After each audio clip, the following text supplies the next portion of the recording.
Chapter 291. Kyungi, it seems like the gift got mixed up. Phew. After hearing the shop owner's words, Merchant Zidin immediately went to the Wizard Association's branch for a free appraisal. I should quit being a merchant. Zidin gave a bitter smile as he looked at the palm-sized item in his hand. He hadn't hoped for a huge windfall.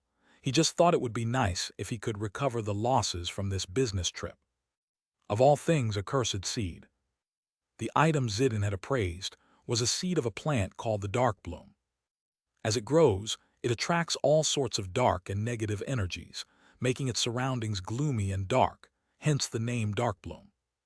Because it carried negative energy and nobody would eat it, there was a time when dark blooms had overrun a floor of the tower. The black dragon had nearly caused their extinction. Since then, dark bloom seeds were considered plants to be eradicated on sight, rendering them worthless. Considering the effort to dispose of it, maybe I should pay someone to take it. The wizard had earnestly advised him to burn and dispose of the dark bloom seed, so Zidin ended up keeping it because he couldn't just throw it away. Should I ask the blacksmith to burn it? As Zidin thought about going to the blacksmith, kaying. A pitiful whimpering sound came from beneath his feet. When Zidin looked down following the sound, oh, it's a puppy. A dark navy-colored puppy with its pink tongue sticking out slightly was lying on its back, showing its belly and acting coy. Cute. As Zidin squatted down to touch the puppy's belly. Snap. Huh. Suddenly, the puppy got up, snatched the dark bloom seed from his hand and started running. Hey, drop that. Zidin quickly chased after Fenrir to snatch back the dark bloom seed. Kaying. Yes, I feel energized because I'm full. Fenrir ran, devouring the negative energy contained within the dark bloom seed. Thud. Feeling energized, his legs became stronger, allowing him to run more vigorously than before. Puppy, drop that, it's dangerous. Despite Zidin chasing from behind. Kaying. HMPH, you think I'm going to get caught? I am Fenrir, the first seat among the Apostle of Destruction. Fenrir, with movements honed from dodging people's feet, nimbly avoided between the legs of passers-by as he fled. As Fenrir was diligently escaping. Swoosh. At some point, while moving quickly, he realized his feet weren't touching the ground. Kaying. Why aren't my feet touching the ground? When Fenrir was puzzled why his feet weren't touching the ground. Flap. An annoying sound was heard. Pio. Theonym, I've caught Whiny. Piot had grabbed Fenrir by the legs and was now flying. Squeak. Ugh, how humiliating, caught by such a tiny thing again. Fenrir was frustrated to be caught again by Piot. Whiny, why are you wandering alone, meow? Piot arrived at Theo's location. Pio. Theonym here. As Piot handed Fenrir over to Theo. Snap. Theo grabbed Fenrir's scruff with his front paws. Then, thud. The dark bloom seed Fenrir had been holding in his mouth dropped to the ground. The seed, which was originally the size of a palm, had shrunk to the size of a fingernail after Fenrir absorbed all the negative energy. Whiny, what did you pick up to eat, meow? Eating just anything can cause big trouble, meow. As Theo was scolding Fenrir and about to pick up the seed. Huff, are you that puppy's owner? Zidin, who had followed Fenrir, asked Theo breathlessly. Yes, meow, what's the matter, meow? Huff, that puppy took my seed. Though his speech was slurred due to being out of breath, the gist was understood. Whiny, you even stole, meow, that's bad, meow. Running away and stealing. Even if it was his own subordinate, it was unforgivable. Bang. So Theo scolded Whiny by hitting his buttocks with his front paws. It sounded loud but wasn't painful. However, kaying. Fenrir cried out miserably. It wasn't an exaggeration. Dare to hit my buttocks, I will definitely repay this humiliation. Fenrir cried because he felt it was unjust to be hit on the buttocks. Here you go, meow. As Theo scolded Fenrir and was about to give the seed to Zidin, he hesitated. It was confusing with Fenrir around, but picking up the seed made it clear. There was an attraction felt from the seed. Moreover, Kaiwat, Theo, what is that? Can I have it? No, meow. It must be given to Chairman Park first, meow. Lona excited upon seeing the seed. Hut. This is indeed a great item, meow. I will buy this, meow. Huh, that thing. Yes, meow, take this, meow. Theo forcibly handed a pouch of money to the bewildered Zidin and left. Why would he? Zidin, perplexed at Theo buying the dark bloom seed with money, opened the money pouch. And, how much is all this? He was surprised by the amount inside the pouch. It contained a whopping 1 billion tower coins. I should quit being a merchant now. Thanks to Theo, merchant Zidin, who had made 1,000 times the money lost in the previous business trip, decided to open his own trading company. 99th floor of the tower. Aileen, will Kyungi be all right? As Sejun worried about Kyungi like a child left by the waterside.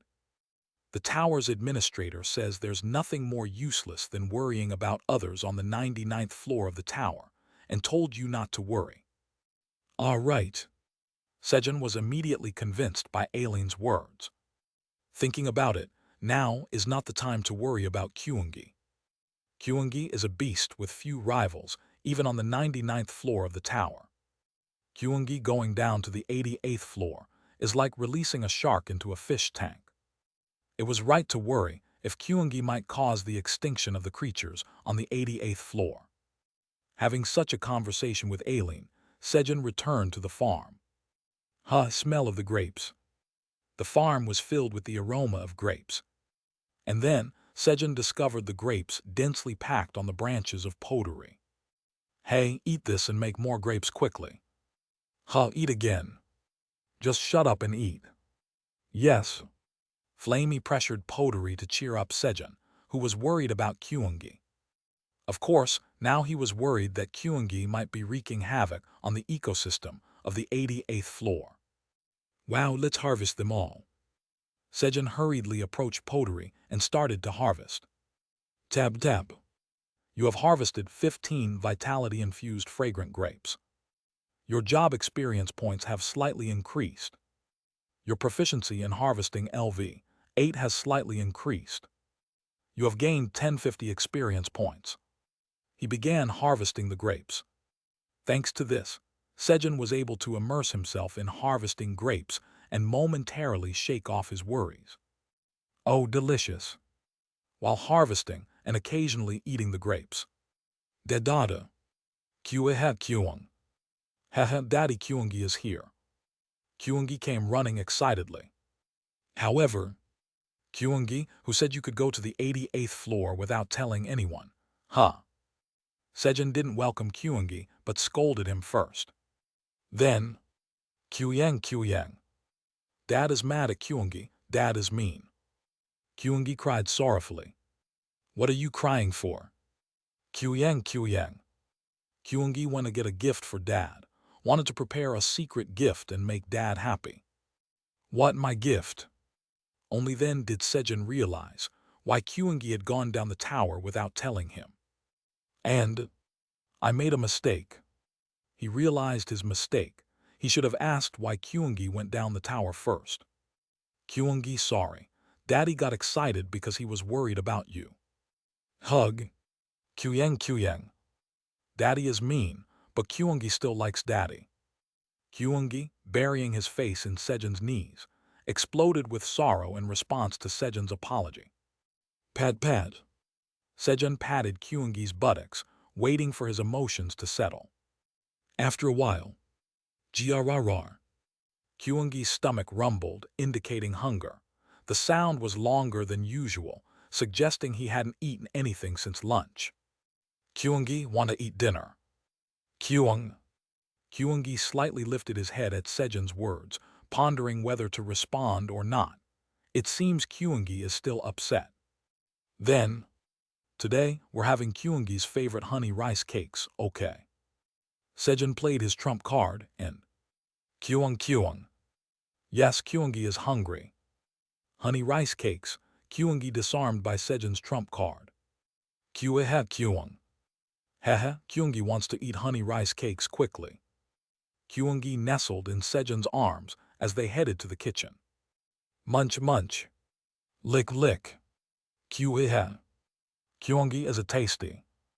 Sejun asked as Kyungi took a bite of rice cake with his right front paw and dipped it into honey from a glass jar with his left front paw. Kyung. Yes, it's delicious. Kyungi answered Sejun's question with a bright expression. Kyungi, you need to tell me where you're going before you go anywhere in the future, okay? Kyung. Understood.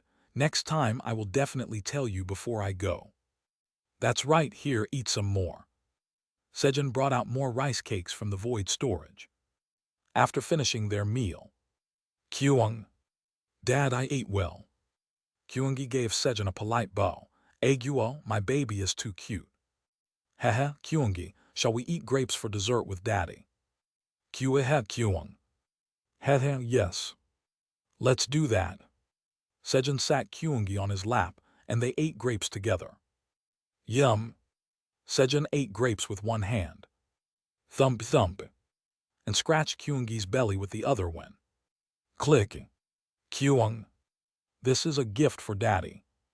Kyungi took out a glass bottle filled with a red liquid from his snack pouch and handed it to Sejun. Thank you. Haha, what's this? Something tasty. Pop. Sejun opened the bottle cap full of anticipation. Then, he quickly closed the cap again due to the terrible stench coming from the bottle. Kyungi, it seems like the gift got mixed up. Kyung. That's the right gift. Kyungi specially got it for Dad, eat it quickly. Well, okay. Sejun decided to examine what it was before eating. Red juice of life. Juice obtained by squeezing the root of the red rock corpse flower with great force. Consumption increases stamina and stamina potential by 150. Consumption extends lifespan by 10 years. Has a strong rotten smell. Use restriction, LV, 60 and above, stamina 700 and above. Expiration date, 7 days. Grade SS. So squeezing the root of the corpse flower made it smell like this. After reading the description, Sejun understood why the bottle emitted such a foul odor. But extending lifespan is incredible. Kyungi wants Daddy to live a long time. Kyungi responded to Sejun's remark. Yeah, what's a rotten smell anyway?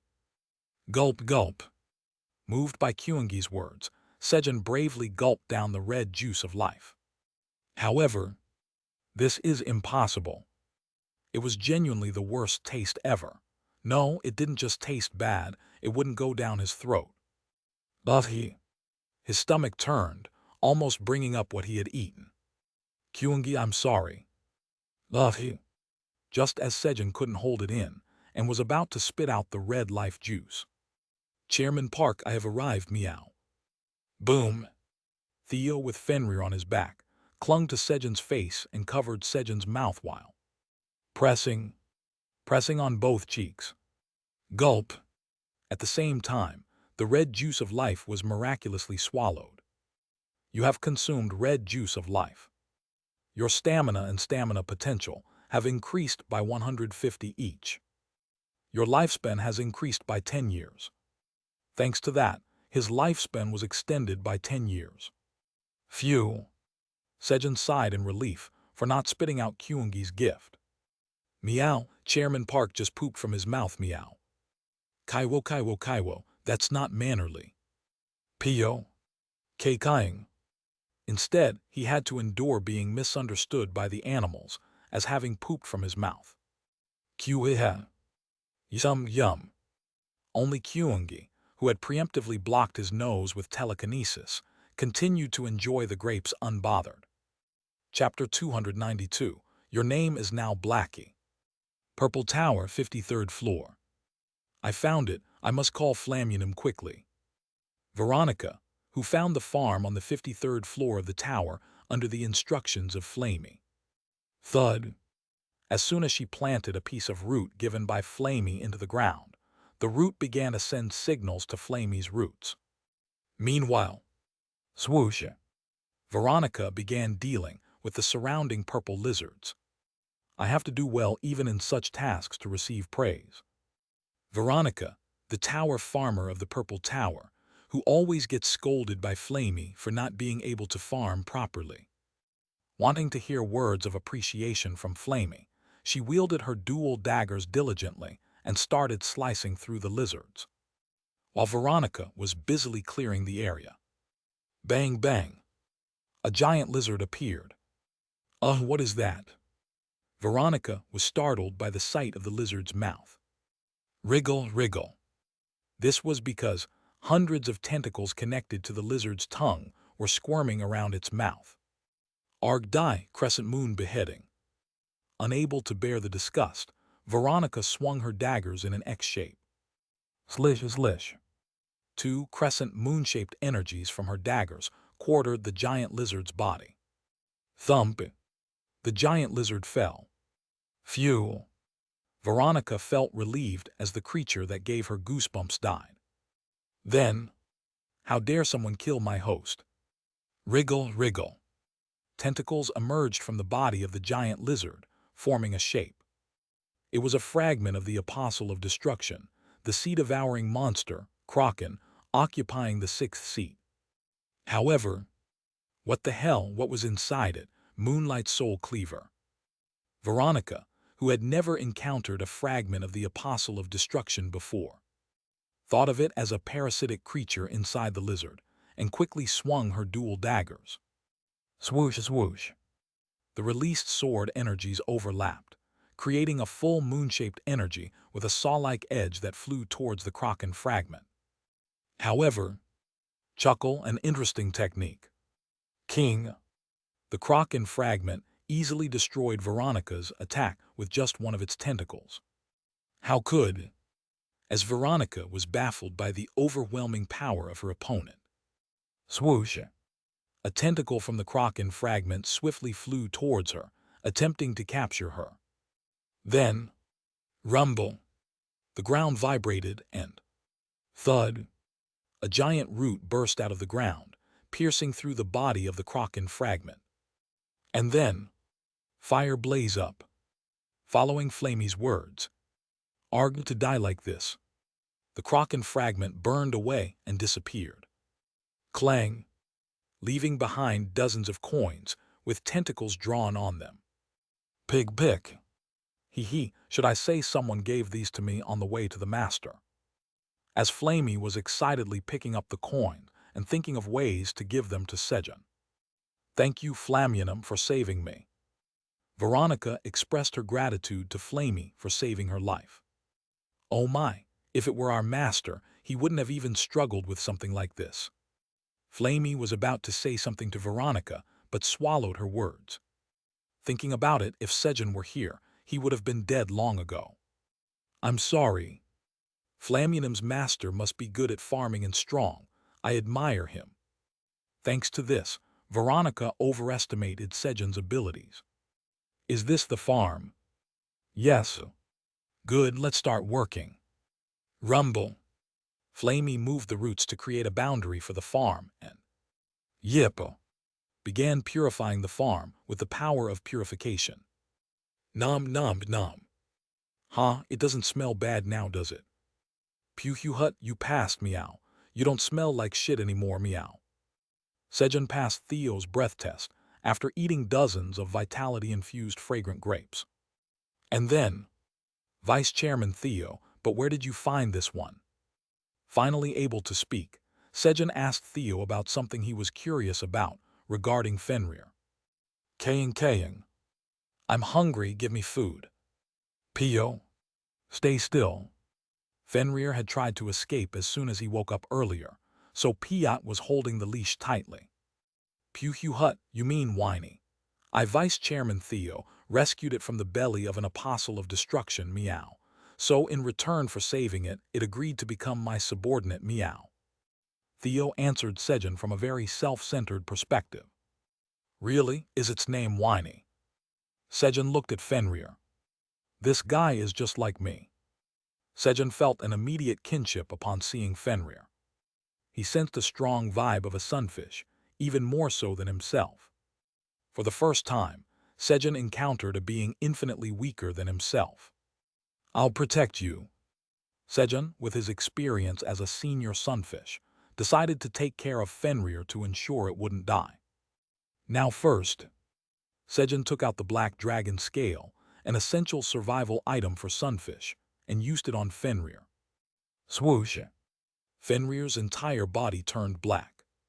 Fenrir's magic power was too low, so the black dragon tattoo expanded enough to wrap around Sejun's torso, but Fenrir's body was too small for it.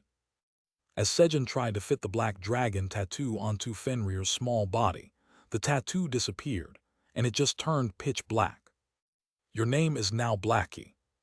Sejun thought the name, Whiny, was not good. Looking at the blackened Fenrir, he impulsively named it Blackie. It was a case of pot calling the kettle black. You looks like a country dog and suits you well. When Sejun was satisfied with his nomming. Kaying. What are you looking at? I'm annoyed because I'm hungry. Are you asking for a fight? Fenrir took a fighting stance looking at Sejun. But Blackie wants some food. When Sejun took out a piece of dried, roasted sweet potato. Kaying. Fenrir fixed its gaze on the dried sweet potato. Snap. Like a trained dog, it naturally sat down quietly on the floor. Swoosh, swoosh. He wagged his tail eagerly and drooled. Were you hungry? Go ahead and eat. When Sejun gave it a piece of the dried sweet potato. Kaying. Fenrir started to eat the dried sweet potato diligently. And then, Fenrir was incredibly shocked. It's delicious. Nom nom nom. Thus, Fenrir enjoyed its first ever dried sweet potato. Kaying. Fenrir's gaze at Sejun began to fill with affection. Haha, sharing food indeed makes everyone closer. Blackie, eat more. Sejun gave another piece of dried sweet potato to Fenrir. Nom nom nom. And Fenrir ate it diligently. A little later, Gorarung. Having filled its belly with dried sweet potato, Fenrir fell asleep again. Fenrir, still powerless, found each day overwhelmingly tiring. Let's go to bed, everyone. Blackie might get stepped on and die if he sleeps here. Grab. Sejun picked up Fenrir and headed to the bedroom. Tower 44th floor. Swoosh. As Han Tae-jun and Kim Dong-sik arrived at the waypoint, each carrying 250 kg, a total of 1,000 kg of kimchi and side dishes in their arms. You're here, Peng. The blue-backed penguins guarding the waypoint hurriedly shouted at their arrival. Then, Dedada. Nearby, black wolves and silver wolves hurried over. Loaded up, they said, sitting down to be loaded with the goods. These are temperature sensitive, so we must be careful. As Kim Dong-sik was loading the kimchi and side dishes, he mentioned the need for caution. Don't worry, Peng. We will maintain the temperature as we go, Peng. The blue-backed penguins answered, hopping onto the wolves' backs one by one. They planned to use their ice smithing skills to maintain the temperature. Then we're off.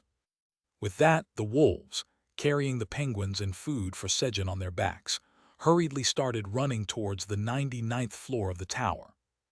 The next morning, Kaying. Fenrir woke up on Sejun's fluffy pillow. And then, Grrr. Gorarung. Fenrir looked at Sejun and Theo, who were sleeping. Kaying. You offered me something delicious, so I'll spare your life as a special case later. Tab tab. After tapping Sejun's face, it went outside and started to run away. Meanwhile, the smell similar to what I ate yesterday is coming from here. When Fenrir smelled something similar to the dried sweet potato it ate yesterday from the sweet potato field. Thud thud. It started digging up sweet potatoes from the ground. Crunch crunch. Kaying. I did it. Chomp chomp. Fenrir barely managed to dig up one root of sweet potato and started eating it. Although the texture and taste were different from what it had eaten yesterday, it was still edible. Kaying. Eating gives me strength. After filling its belly. Kaying. I should eat this when I'm hungry again. SSSRK. Dragging a sweet potato almost as big as itself, Fenrir continued to run away diligently. When Fenrir had run away from the house's front yard for a while. Flap, flap. Who are you? Kaiser approached upon discovering Fenrir. Kaying.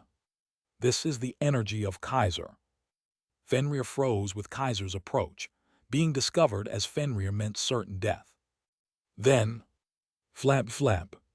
Kaiser, what's going on? What's with this dog? Did Sejun bring it to guard the house? Kellyan and Ramter also flew over to look at Fenrir. Kaying. Why are Kellyan and Ramter here? Fenrir was puzzled to see the dragons. The leaders of the dragon tribe usually guarded their own towers and didn't roam together like this. Moreover, they usually didn't allow other dragon tribes into their towers. Don't know, maybe Theo brought it. Theo did. Doesn't it emit a familiar energy? Now that you mention it, I faintly feel the power of destruction. Could this be a fragment of Fenrir? Among the 12 apostles of destruction, Fenrir had the closest appearance. While the dragons were contemplating Fenrir. Blackie. Sejun's voice calling for Fenrir was heard. Having woken up to find Fenrir missing. You dare to roam around without fear, you sunfish. He hurriedly came out to look for it. As Sejun approached Blackie with Theo hanging on his leg. Sejun, step back. I feel the energy of an apostle of destruction from this creature. Right, step back. Sejun, stay away. The dragons were trying to protect Sejun by preventing him from approaching Fenrir. Wait, please. Theo said he rescued it from the belly of an apostle of destruction. Maybe because it's weak it got imbued with the energy of the apostle of destruction. Sejun quickly explained his thoughts, fearing the dragons might kill Fenrir. If it's a baby, then. That's so. Seems possible. Fortunately, the dragons found Sejun's explanation more plausible. The being in front of them was too weak to be called a fragment of Fenrir. Fenrir, always proud to be a noble wolf, wouldn't create such an insignificant fragment. Moreover, meow. Theo, even while sleeping, kept absorbing the weak energy of destruction emitted by Fenrir, which seemed likely to disappear soon. Well, it doesn't seem to pose a danger to Sejun.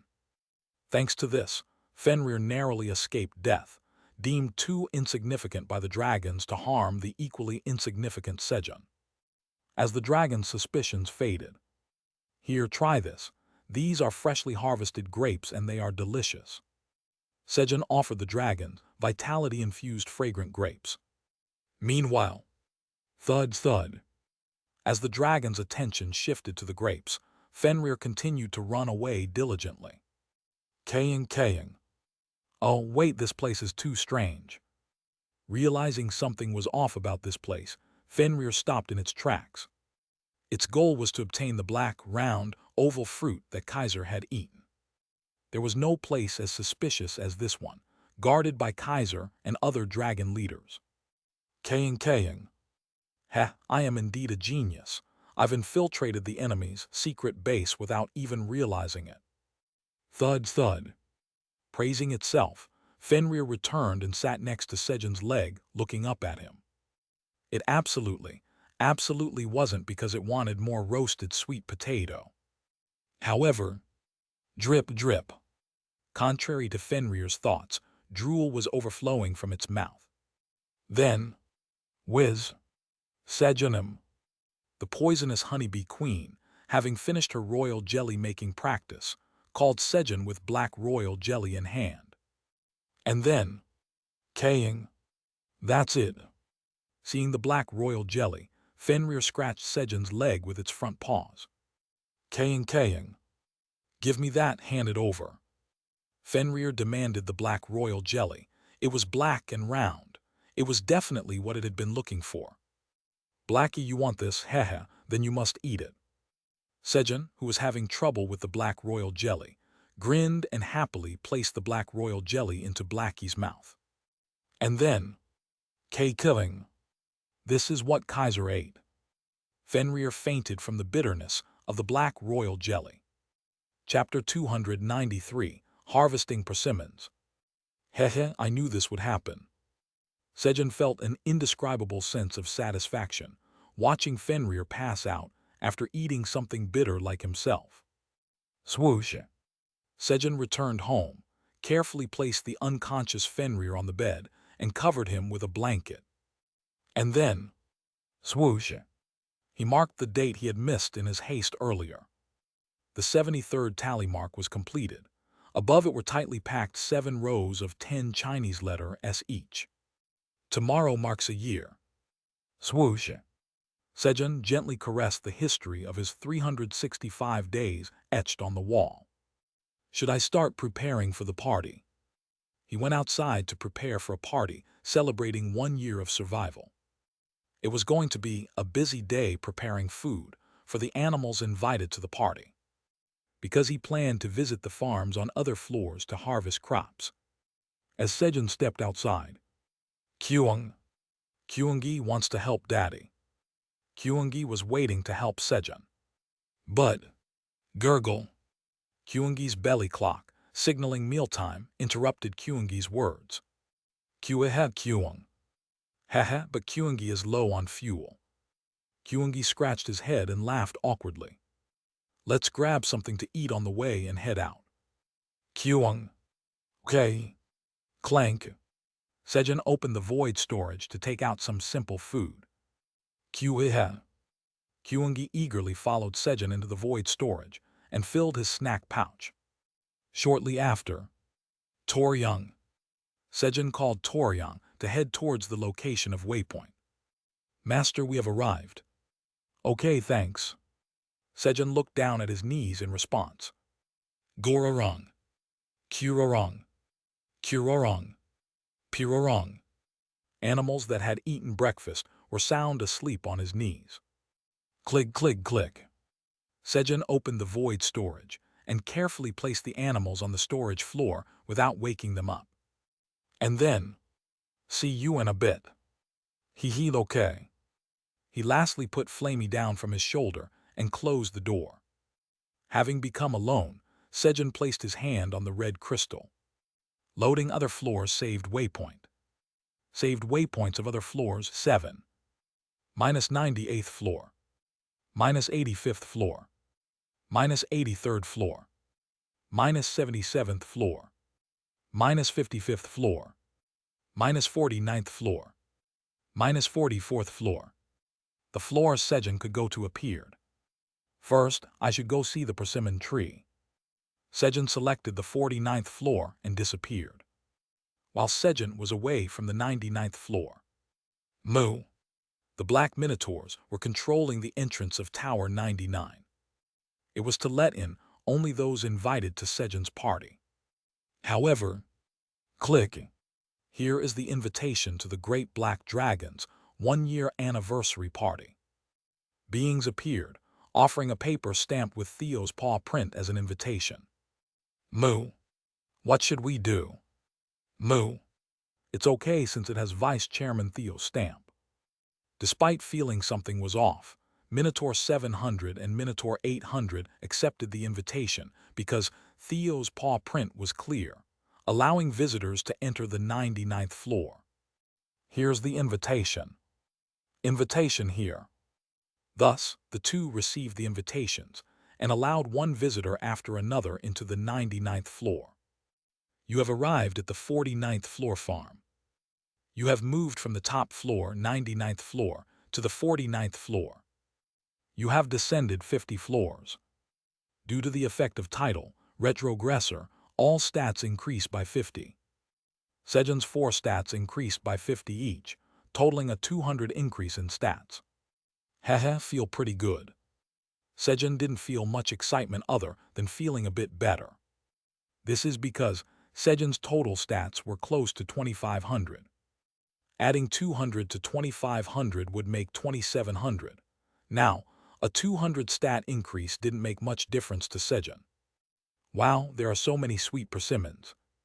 Sejun looked around and cheered at the sight of ripe persimmons hanging heavily on the tree. Even a rough count of the persimmons on a single tree seemed to number in the hundreds. Clank! Sejun left the door of the void storage slightly open so the animals could come out once they woke up. Master! Click! After being briefly separated, Flamey, who was extremely excited to see him, climbed onto his shoulder. And then, oh, this looks good. Sejun grabbed a fist-sized, temptingly ripe persimmon, spun it around and yanked it. Then, pop! The persimmon smoothly separated from the branch. This looks delicious. Sejun, looking at the well-ripened orange persimmon. Swoosh! Rubbed it on his clothes once. Crunch! And took a bite. The crunchy texture of the sweet persimmon was felt along with its sweetness. Crunch, crunch. Eating the persimmon, Sejun walked out of the farm. Wow, this is incredible. Sejun marveled at the sight of the endless green meadow in front of him. It was a field of sturdy blade green onions, planted at Han Taejun's request under Sejun's direction. Thanks to that, the supply of sturdy blade green onions to Earth had increased, and the distance from the 49th floor to the 41st floor was shorter, reducing transport time. After viewing the huge field of sturdy blade green onions, Sejun returned to the farm and hum, pop, pop, pop, started humming a tune and began to seriously harvest the persimmons. Meow, meow, where is this meow? Theo, who had woken up from his sleep and stretched lazily, looked around. And then, that way, meow. Quickly figuring out Sejun's knee position, he ran towards Sejun eagerly. Chairman Park. Slap. He clung to Sejun's leg. Vice Chairman Theo, did you sleep well? Sejun asked, looking at Theo clinging to his leg. Yes, meow, but I'm not in a good mood, meow. Rubbing. Theo rubbed his face against Sejun's leg and answered. Why are you in a bad mood if you slept well? That's because Chairman Park left me behind, meow. Always take me with you, meow. Ultimately, he was upset because he had been separated from Sejun's knee. Pew hut, Chairman Park, I have something for you, meow. Look at this, meow. Theo proudly showed Sejun something from his bundle, holding it up with his front paws. Sunflower seed. Sejun said, looking at the seed Theo presented. Sunflower seed. The dark bloom seed had absorbed all the impure energy from Fenrir and transformed into a sunflower seed. What would come out of it was yet to be seen, but having more crops to grow was welcome news. Vice Chairman Theo, well done. Sejun said, petting Theo's head. Pew hut, I know, meow. Theo answered arrogantly, lifting his chin. Swoosh. Just as Sejun was about to stop petting him, feeling less inclined to praise. Meow, no meow, keep petting, meow. Theo grabbed Sejun's hand with both front paws. Let go, I need to work. Sejun tried to pull his hand away, refusing. No, meow. Theo grabbed Sejun's hand and pressed it against his forehead. Thanks to that, Theo was hanging from Sejun's hand, reaching Sejun's eye level. Pew hup. Sejun burst into laughter seeing Theo dangling and swinging from his hand. Such a cute fellow. Eventually surrendering to Theo's cuteness. All right, just for 10 minutes. Pew hut, got it, meow. Seating himself on the ground, Sejun placed Theo on his lap and began to earnestly pet his belly and head with both hands. Pew hut, Chairman Park is weak against this. Theo had discovered another of Sejun's weaknesses. Kaying. Fenrir regained consciousness on the bed. Kaying. Kaiser, you bastard, to eat that bitter thing. Fenrir still thought the black royal jelly was the black beans Kaiser had eaten. Because, as far as Fenrir had observed, the duration of the black beans effect was about 3 minutes. Fenrir mistakenly believed the effect had worn off because he had passed out. Kaying. I'll endure it next time. Fenrir steeled himself and looked around. Kaying. Where did everyone go? Fenrir felt a bit down upon finding himself alone in the bedroom, because Sejun, who would give him sweet potato, wasn't there. Fenrir was taken aback by the emotions he had just felt. Thump thump. Kaying kaying. No, snap out of it, Fenrir. You're the apostle of destruction. You can't be tempted by food. Fenrir scolded himself, hitting his cute little face with his paws. It didn't hurt at all because his paws were powerless. Kaying kaying. Right, I'll explore this place when no one is around. And with that renewed determination, Fenrir went outside. And then, kaying. What's this? Munch munch. He tried eating the branches and leaves of the healthy crops. Kaying. Is that strange smell coming from here? Thump thump thump. Fenrir dug up the ground, ruining the well-grown crops in the process. Kaying. I'm hungry. Feeling hungry, Fenrir went to the sweet potato field. Thump thump thump. Dug up some sweet potatoes. Chomp chomp. And started eating them deliciously. While Fenrir was busy eating sweet potatoes. Quick! The mushroom ants discovered their carefully tended fields had been damaged. Quick! Quick! The mushroom ants began calling others to find the culprit. During their search, kaying kaying, a mushroom ant found Fenrir wrestling with a sweet potato as big as itself. Quick! The mushroom ant called its comrades to surround Fenrir. Then, kaying kaying kaying. You lot don't come any closer. I am the mighty apostle of destruction, Fenrir. Fenrir barked with all his might upon realizing he was surrounded. However, his barks were too insignificant to threaten the mushroom ants. Quick! Instead, Fenrir's unrepentant demeanor only angered the mushroom ants more. Thump thump. Eventually, the leader of the angry mushroom ants slapped Fenrir with its antennae as a representative. Kaying kaying kaying. Don't hit me, it hurts. Waya, where has he gone? Fenrir longed for Sejun, who used to feed and protect him. Swish swish. While Sejun was petting Theo. Doodle. Hello, Sejunim. The moles that found Sejun during their work ran over to greet him. Yeah, have you been well? Doodle. Yes, we've been working hard for 8 hours a day. That's good, you've done well, and you've taken good care of the persimmon trees. Sejun praised the moles. Meow. Then he got up, putting Theo back on his leg. And then, share and eat this. He went to the void storage and handed out 100 boxes each of raw sweet potatoes and potatoes for the hardworking moles. At that moment, twitch. Kyung. Kyungi's ears perked up, waking up from sleep upon hearing Sejun's suggestion to eat. Kyungi, did you wake up? Kyung. What can Kyungi eat? Kyungi rubbed his eyes and responded to Sejun's question. Well, first, help me harvest them, Kyungi, and then we can eat these sweet persimmons together. Kyung. Good. At Sejun's word, Kyungi sprang up and went under the persimmon tree, starting to pick persimmons with telekinesis. Guys, let's harvest some persimmons. Sejun woke up the other animals to join in the persimmon harvesting. Vice Chairman Theo, show us your skills. Pew hut, Vice Chairman Theo will show you what I'm made of, meow. Golden bat Piat, catch them, meow. Swoosh swoosh. Quickly climbing the persimmon tree at Sejun's command, Theo cut the stem of the persimmons with his claws.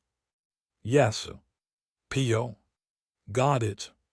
The golden bat and Piat diligently flew around, catching the falling sweet persimmons and delivering them to the moles. Good job. Thanks to them, Sejun didn't need to climb the persimmon tree and only had to pick the persimmons within reach. Thump thump. While they were picking persimmons. This. Sejun spotted a large persimmon with a pointed end. This is a debong persimmon, isn't it? TL, 1 and 2 are type of persimmons. Also means persimmon. 3 is the level of ripeness where hangsi means completely ripe persimmon. Hehe, I should make some soft, ripe persimmons. TL, Persimmons, specifically hongxi, which are the fully ripened persimmons, are very soft and difficult to harvest. Therefore, they are typically harvested unripe and later ripened to become hongxi. This is what Sejun is implying here. Sejun was delighted at the thought of eating ripe persimmons and was about to pick the debong persimmon when seed shop is now open. Park Sejun's rank is extraordinary. The seed shop opened. Right, today was the day the seed shop opens.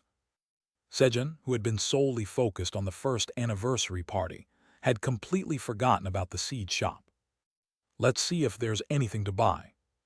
Sejun began to browse the seed shop to see if there were any seeds to purchase.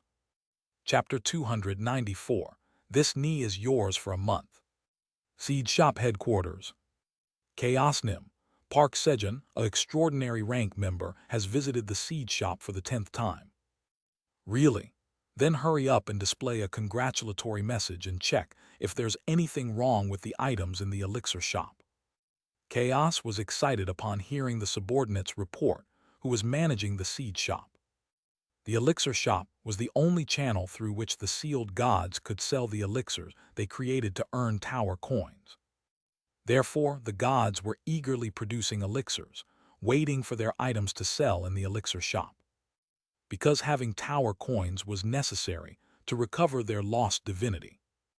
And unlike the regular elixir shops, the extraordinary elixir shop available from the extraordinary rank could sell much more expensive elixirs. Thanks to this, the gods at the seed shop headquarters became busy after a long time. A moment later. Yes. 3 gods who had their elixirs appear in the elixir shop's random draw cheered. Buy mine. No, buy mine. Mine is the best. The gods prayed for their elixirs to be sold. As Sejun was browsing seeds in the shop window. Congratulations on Park Sejun, 10th visit to the seed shop 0. Instead of seeing the products for sale, he saw this strange message appear. Is it already the 10th time? With an indifferent expression, Sejun said. The message read, an elixir shop is now open for your 10th transaction.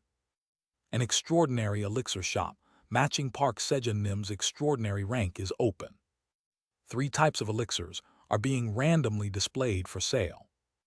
There is no purchase limit in the elixir shop. Additional messages appeared.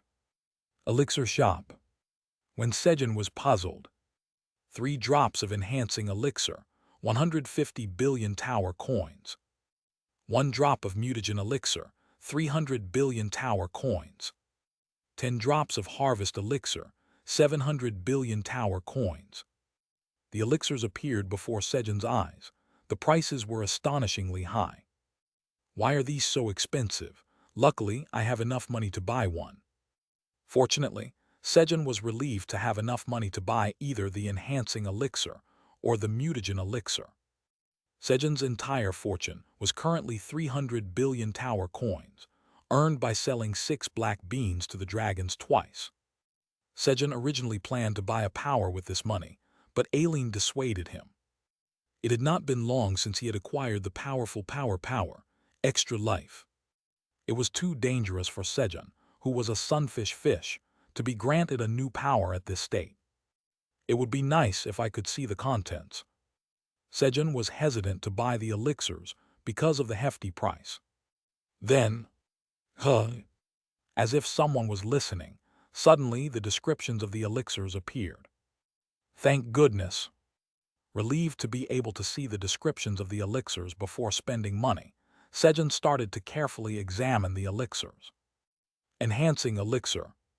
If you sprinkle the enhancing elixir on crop seeds, you can obtain seeds that have one of the crop's characteristics enhanced. Can be used up to twice on the same seeds. Remaining quantity, 3 drops. Usage restriction, Tower Farmer. Creator, God of Farming Hamer. Grade. Mutagen elixir. Sprinkling the mutagen elixir on crops causes transformations, allowing you to obtain new varieties. It is recommended to use it in a safe place, as it can be dangerous. Remaining quantity, 1 drop. Usage restriction, Tower Farmer. Creator, God of Chaos, Chaos, TL. Same issue here, the God of Chaos is in Korean, and the name Chaos used here is the English of Chaos. Grade. Harvest Elixir. Sprinkling a drop of harvest elixir on seeds or crops makes them grow to a harvestable state within a few hours. If you reuse the harvest elixir on the same crop within 10 days, the crop's vitality will be depleted and it will die. However, it is safe to use multiple times for crops that do not bear fruit even after using the harvest elixir. Remaining quantity, 10 drops. Usage restriction, Tower Farmer. Creator, God of Abundance, Lee. Grade S+. It's worth the price.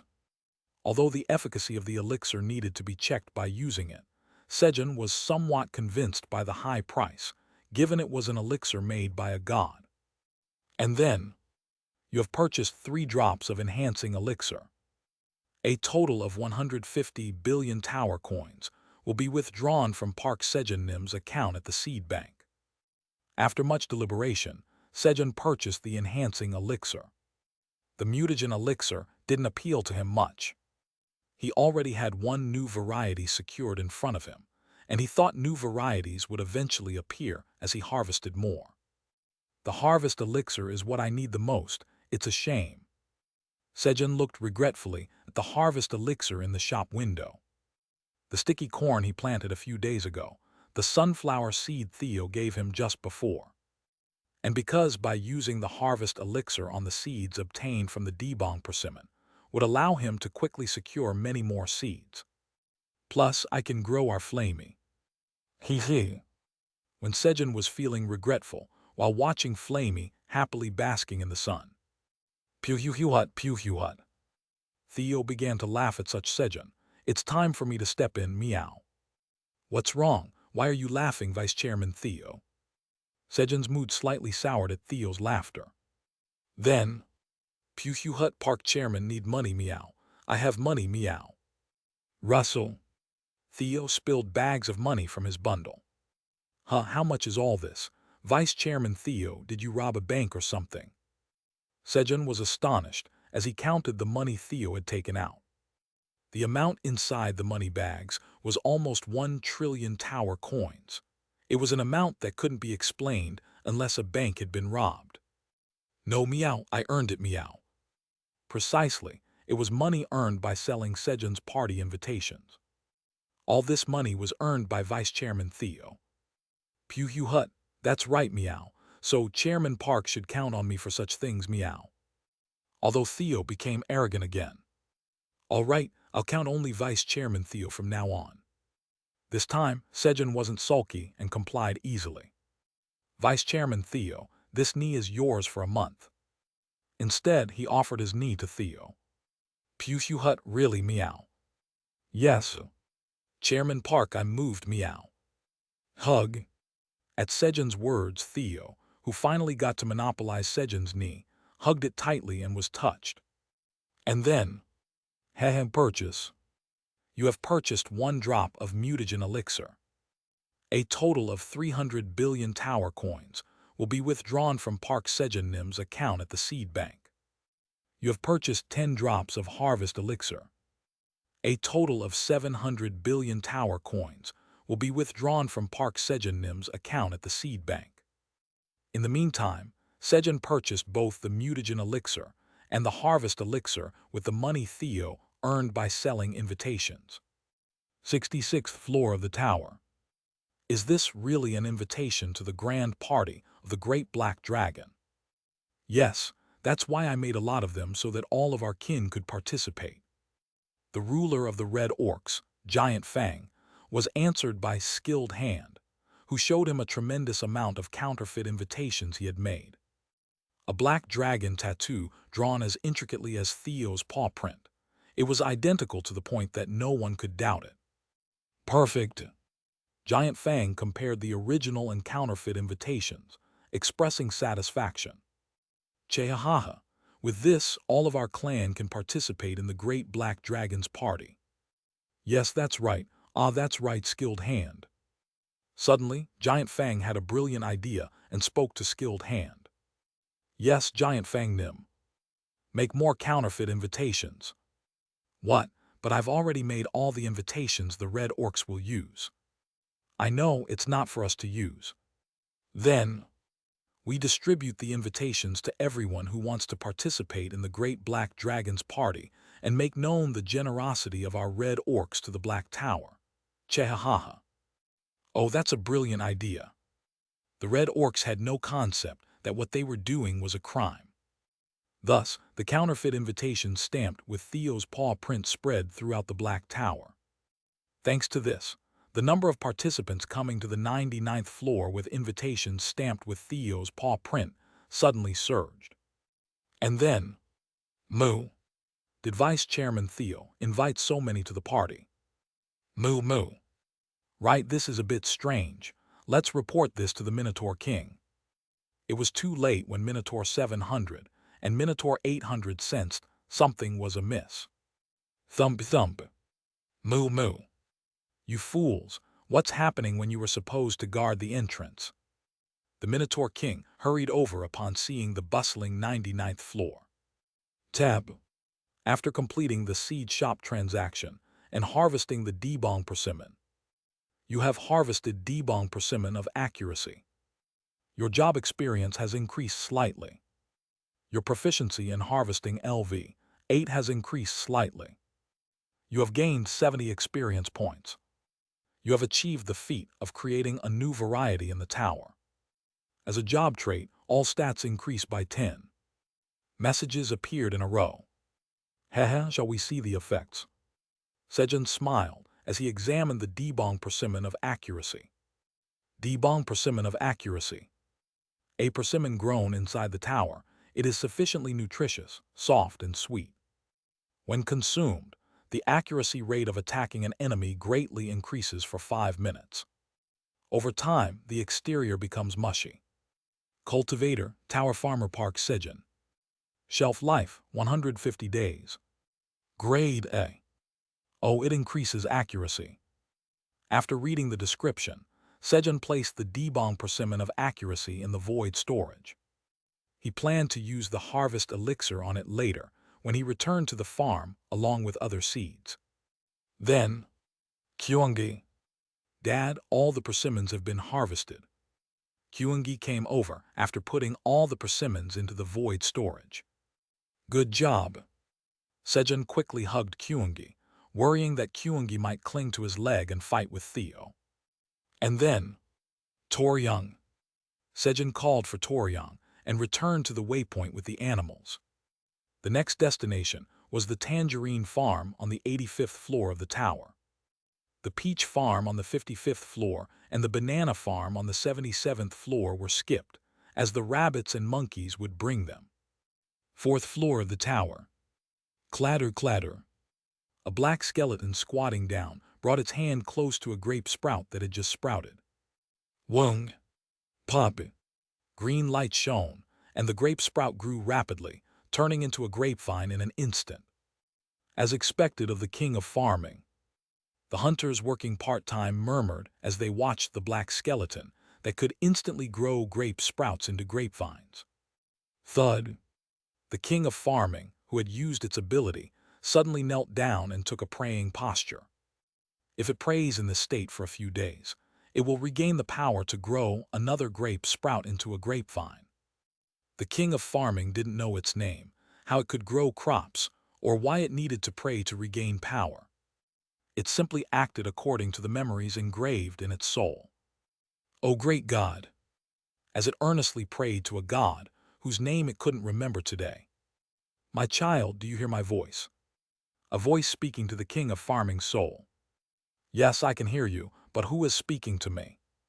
I am the one who oversees abundance. I am the God of abundance, Li. Ah, Lord Li. The king of farming remembered the name of the God to whom it had been praying. And then, must help a person named Park Sejun earn a lot of tower coins in every possible way. Do you understand? Yes. The king of farming received a divine command from the God of abundance, Li. How should I earn a lot of tower coins? Pondering over the divine command. Thunk. A sign was placed at the entrance of the grape farm. Grapes for sale at a high price. TL, lol, imagine a shop IRL with this sign. Chapter 295, Let's Go Beat Them. You have arrived at the 85th floor of the Black Tower. You have moved from the 99th floor, the top floor, to the 85th floor. You have descended 14 floors. Due to the effect of tidal, retrogressor, all stats increase by 14. I feel drained. Sejun, who felt drained moving from the 49th floor to the 85th floor. Sejun, feeling a bit powerless, approached a tangerine tree standing in the middle of the farm. The tangerines are not ready yet, Sejun said, looking at the tangerine tree, which only had lush green leaves.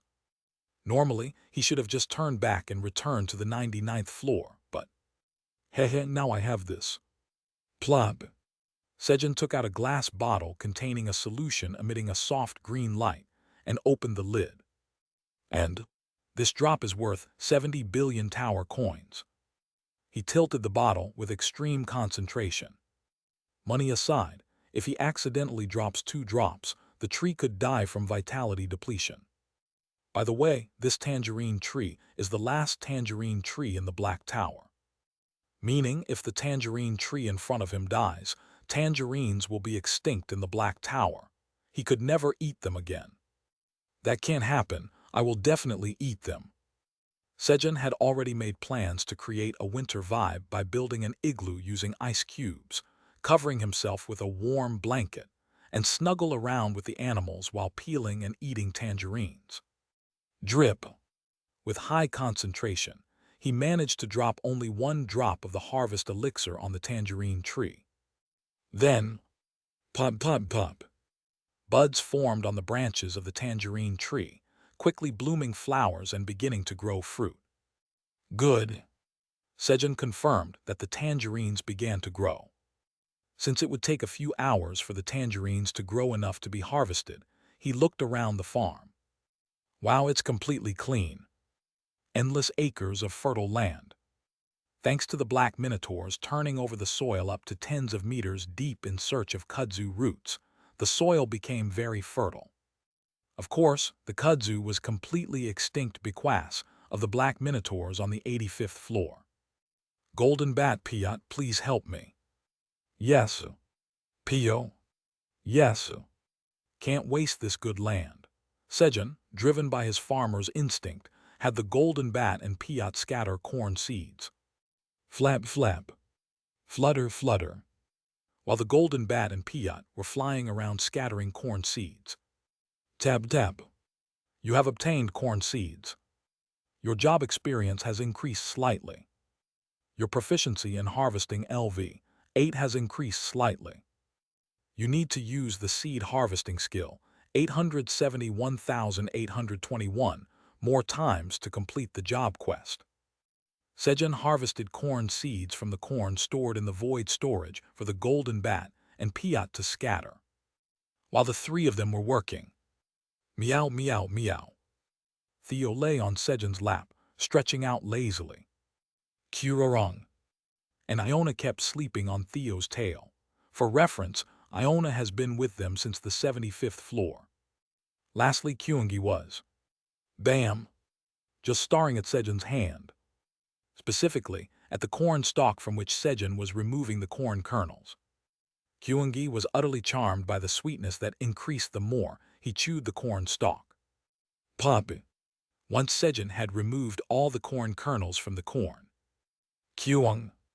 Daddy Kyungi wants to eat it. Kyungi raised his front paws. Kyungi, after all, you're the only one here who eats this. Where did he learn to raise his hand? Here. Curious, Sejun fed the corn stalk into Kyungi's mouth. Chew chew. Kyuiha. Kyungi chewed the corn stalk, smiling. Thanks to him, not 1 G of food waste was produced. Good work, everyone. Let's distribute the wages. Clink. The black skeletons handed out 10 bunches of vitality-infused fragrant grapes as wages to the workers who had finished their work. And, Colonel Jackson, we did it. Good, you all worked hard too. Among the workers, Jackson and 10 hunters affiliated with the Navy were happy to see the grapes they received as wages. The hunters, holding the number tickets in front, had to find another hunter with a ticket to buy, and only after working for 10 hours did they receive the valuable grapes. As they were leaving the grape farm with proud expressions, grapes for sale at a high price, they discovered a sign put up by the king of farming. They should have sold them earlier. Jackson sighed and headed back to the grape farm. And I would like to buy the vitality-infused fragrant grapes. He went to the king of farming to start negotiations for buying grapes. Clink, clink. How many bunches will you buy? Since the king of farming couldn't speak yet, Sejun's first hoe, Philip, relayed the king of farming's words to Jackson. I'll buy 1,000 kg. At what price? The price is... Jackson hesitated a bit, scrutinizing the faces of the king of farming and Philip as he was trained to do. It was to gauge their reaction. However, I can't tell it all. Jackson couldn't read their minds. It was obvious. Both were black skeletons, with nothing but bones which made for perfect poker faces. I will give you 20 tower coins per bunch. So he called half the current market price. Currently, the price of vitality-infused fragrant grapes on Earth had fallen a lot from its original price, selling for about $40,000. Then, no. The king of farming shaking his head left and right, rejecting the offer outright. The word expensive wasn't written on the sign for nothing. Then 30 tower coins per bunch. Jackson raised the price by 50% and made another offer. But, no. The king of farming rejected it again. If Sejun had taught Theo the method of cutting down 3 times, the king of farming had the 3 shakes and 1 nod method. The 3 shakes and 1 nod, forcibly engraved in the soul of the king of farming. It seemed someone had been quite frustrated because of the king of farming. Then 33 tower coins. Shake. 35 tower coins. Nod. Thus, after 3 shakes, the king of farming gave the final combo of 1 nod. Phew, here are 35,000 tower coins. Eventually, Jackson bought 1,000 bunches of vitality-infused fragrant grapes at a price cheaper than the market rate. But the market rate was the price they sold for on Earth. Considering the transportation cost, it was bought just a little cheaper than the market rate. After Jackson left, I came to buy the vitality-infused fragrant grapes. The price for vitality-infused fragrant grapes is 37 tower coins per bunch. What? The hunters who came for the transaction had to buy the grapes at the set price, without understanding the situation. Thud. You have harvested ripe tangerines. Your job experience points have slightly increased. Your proficiency in harvesting LV8 has increased slightly. You have gained 70 experience points. Looks like it's time to harvest. Sejun checked the status of the tangerines through the message. Kyungi, let's pick the tangerines. Kyung. Hehe, understood. Kyungi, who was patting his stomach contentedly, sprang up at Sejun's call. Shortly after, it's done. Since there was only 1 tangerine tree, the harvesting was finished quickly. And ice cubes. Thump. Sejun stacked the ice. Swoosh. And poured water to freeze the water between the ice, completing the igloo. It was a rectangular-shaped igloo, not a round one, but that didn't matter. The feeling was what was important. Then Sejun entered the igloo. Hehe, it's cold. Satisfied with the cold air coming from the ice, he laid down a mattress on the floor. Guys, come in. And covered himself with a blanket along with the animals. Good, this is it. Sejun, satisfied with the cold outside but warm inside, took out a tangerine. Peel. And peeled it. All this effort was just to properly enjoy a tangerine. Here. Kyung. Pip. Kyungi and the golden bat each received a peeled tangerine. Nom. And Sejun also put a tangerine in his mouth and chewed. Crunch. As the tangerine segments were crushed between his teeth, a mixture of a little sourness and a lot of sweetness from the juice seeped out. It's delicious. While Sejun was enjoying the taste of the tangerine. Crack. Hug. Something hard was chewed on. Tui. Sejun hurriedly spat out what was chewed between his teeth, and out came a seed as small as a baby's fingernail. It was a tangerine seed. Tui tui. 3 of them, in fact. Why are there seeds? Sejun, who had never encountered a seeded tangerine in all his years of eating tangerines. Then he realized this was actually fortunate. Without seeds, he couldn't increase the number of tangerine trees. Tui tui. Following Sejun, Kyungi also spat out the seeds. Haha, shall we plant these tangerines and eat a few more? Kyung. That sounds good. It's not because they wanted to eat more tangerines. It was necessary to have seeds to plant tangerines. The tangerines were just a bonus. Peel peel. As they continued to peel and eat the tangerines. We ate them all. Kyung. Are they already gone? Sejun and Kyungi had already eaten all the harvested tangerines, which allowed them to use the igloo they had made with some effort for a bit longer. And, zip zip, the golden bat was still busily sucking on the piece of tangerine Sejun had given it at the beginning. A little later, you have created a 33,000 square meters tangerine farm. You have gained 30,000 experience points. You cannot gain experience points because you have not completed the job quest. With his hands tired from peeling tangerines, Sejun planted 3,100 tangerine seeds and, let's go home now. They returned to the 99th floor of the tower. You have arrived at the 99th floor of the tower. Toryang, let's go home. Master. Sejun, having arrived at the 99th floor, rode Toryang back to the farm. Let's go get some rest. Sejun was thinking of quietly ending the day and having a party around noon tomorrow. But, what's all this? Sejun saw a bustling crowd of people. Then, thump thump. Moo. Sejunum.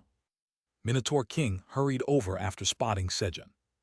And so Vice Chairman Theo sold the party invitations, and that's why this happened. Sejun found out that the reason the 99th floor was in this state was because of Theo's invitations and how Theo had raised the money. But, meow, I didn't sell that many invitations, meow. I only sold exactly 1,000, meow. The number of participants was too many compared to the number of invitations Theo had sold.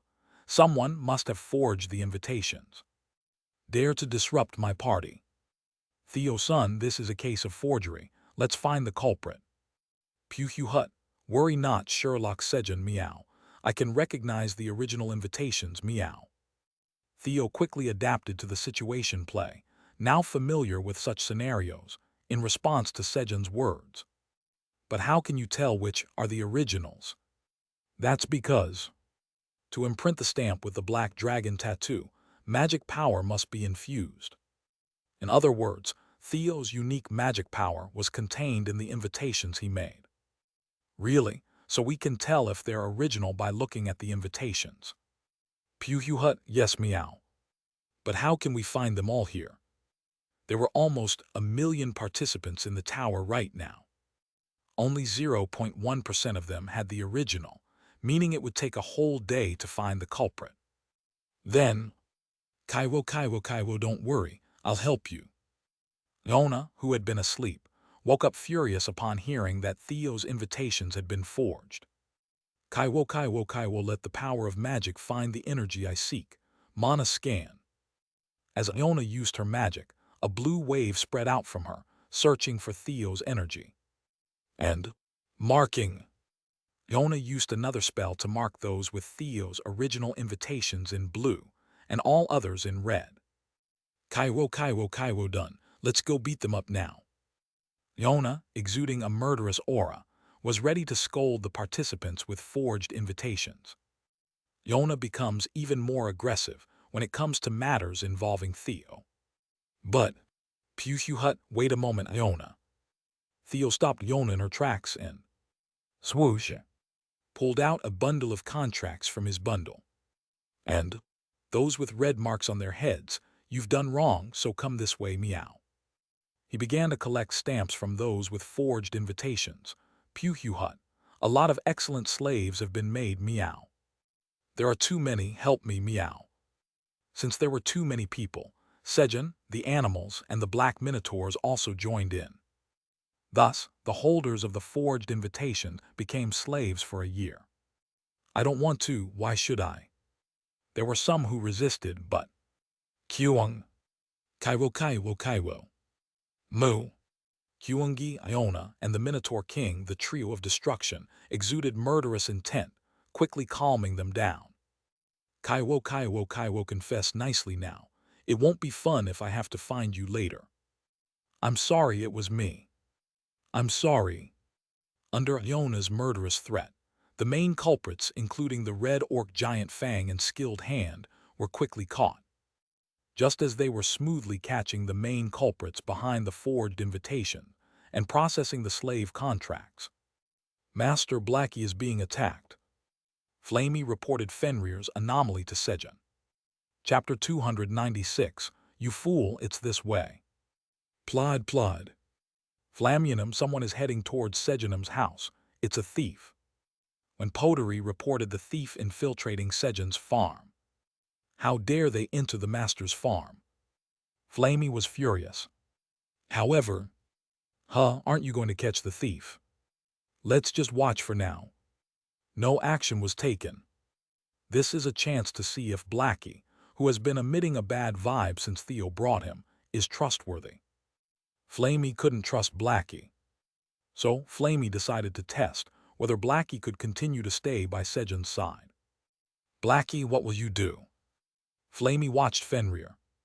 Kaying. You bastards, what did I do so wrong?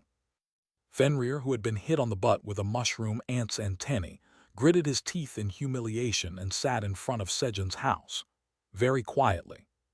Because if he wandered around carelessly, he might get beaten up by the mushroom ants again. But then, Kaying.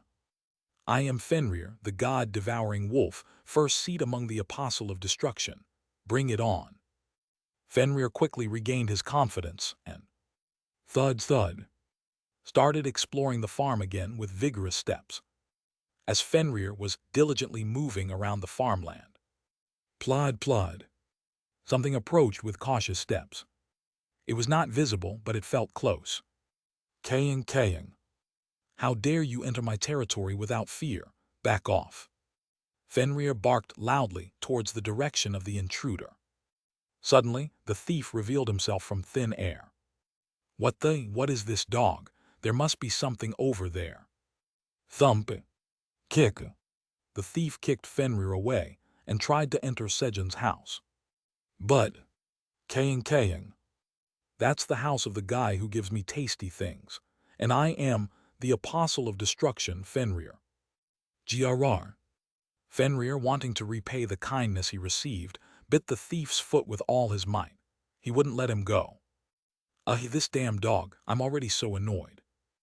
The thief, feeling a bit of pain from Fenrir's bite, grimaced in irritation. Thief Camel stole an invitation to enter the 99th floor of the tower. He came to the 99th floor aiming for a windfall, but there was nothing to steal here except for crops. So he was in a bad mood. And now a dog was provoking him, pushing Camel to the limit of his patience. Die. Swoosh. Camel drew his sword and swung it at Fenrir without hesitation. Kaying. I can dodge such an attack easily. Fenrir tried to lightly dodge the sword. The trajectory of the sword was so clearly visible that even if he wanted to get hit, he could. Kaying. I thought I could dodge, but I can't. The sword was getting closer, but his body was still in the same place. Kaying. I've become weak. Despite the attack being visibly clumsy, he couldn't dodge it because his body's capabilities didn't follow. Kaying. To die here so futilely, it's regrettable. I wanted to eat that yellow and chewy thing one more time. Fenrir regretted not being able to eat more of the dried sweet potato as the sword approached him closely. Then, Kyung, don't touch Blackie. Bang! Kyungi used his telekinesis to headbutt the thief, sending him flying. Kamel was crushed by the overwhelming physical force, leaving no trace behind. Blackie, are you okay? Sejun, who came running late, checked Fenrir's body to see if he was hurt. Kaying. Where did you go? I almost died. They beat me up because you weren't here. Fenrir, seeing Sejun, burst into tears of sorrow and whined. And then, you may not have abilities, but you have loyalty. Blackie, you pass. Let's work together from now on. Flamey, sitting on Sejun's shoulder, looked at Fenrir with satisfaction. While dealing with the thief who had infiltrated Sejun's house and rescuing Fenrir. Meow, why is Urin here, meow? Theo, who was staying behind to receive a slave contract, asked Urin, standing in front of him, remembering that Urin had bought an invitation. Ha, well, someone stole it. The owner who got his invitation stolen was Urin. As always, Urin was very unfortunate. You're an idiot for losing that, meow. Ha, I know. Good, meow. I'll make an exception for Urin, meow. Seeing the unfortunate Urin, Theo decided to show some mercy. Thank you. As Urin was about to leave upon Theo's word. Where are you going, meow? Theo caught Urin. You just said you make an exception. Pew hut. For Urin, it's half a year as a slave, meow. Stamp your print, meow. Thank you. Press. Urin stamped his print on the contract Theo offered. What to do? Sejun was lost in thought, seeing the crowd bustling in the tower. But since they were guests who came to his party, he decided to enjoy the party together. So what should the menu be? While Sejun was pondering the menu. Kyung. Stay still, Blackie said. Kyungi was training Fenrir with a piece of dried sweet potato. Kaying. Hey, stupid bear, give me my food, that's mine. Of course, the dignified wolf Fenrir did not listen to Kyungi. It was fortunate that Kyungi did not understand Fenrir's words. Then, Kyungi, you shouldn't do that. Sejun, who was thinking about the menu, saw what Kyungi was doing and said, I know a bit because I've seen it on YouTube. Blackie. When Sejun called Fenrir. Kaying. Why are you calling me? Just give me the food. Fenrir, who had unknowingly recognized his name, turned his head at Sejun's call and got annoyed. Blackie, sit down. As Sejun held a piece of dried sweet potato over Fenrir's head. Kaying. I'm hungry, give it to me quickly. Fenrir lifted his head to see the dried sweet potato, and clicking. As his head went up, his buttocks naturally touched the ground. Swoosh.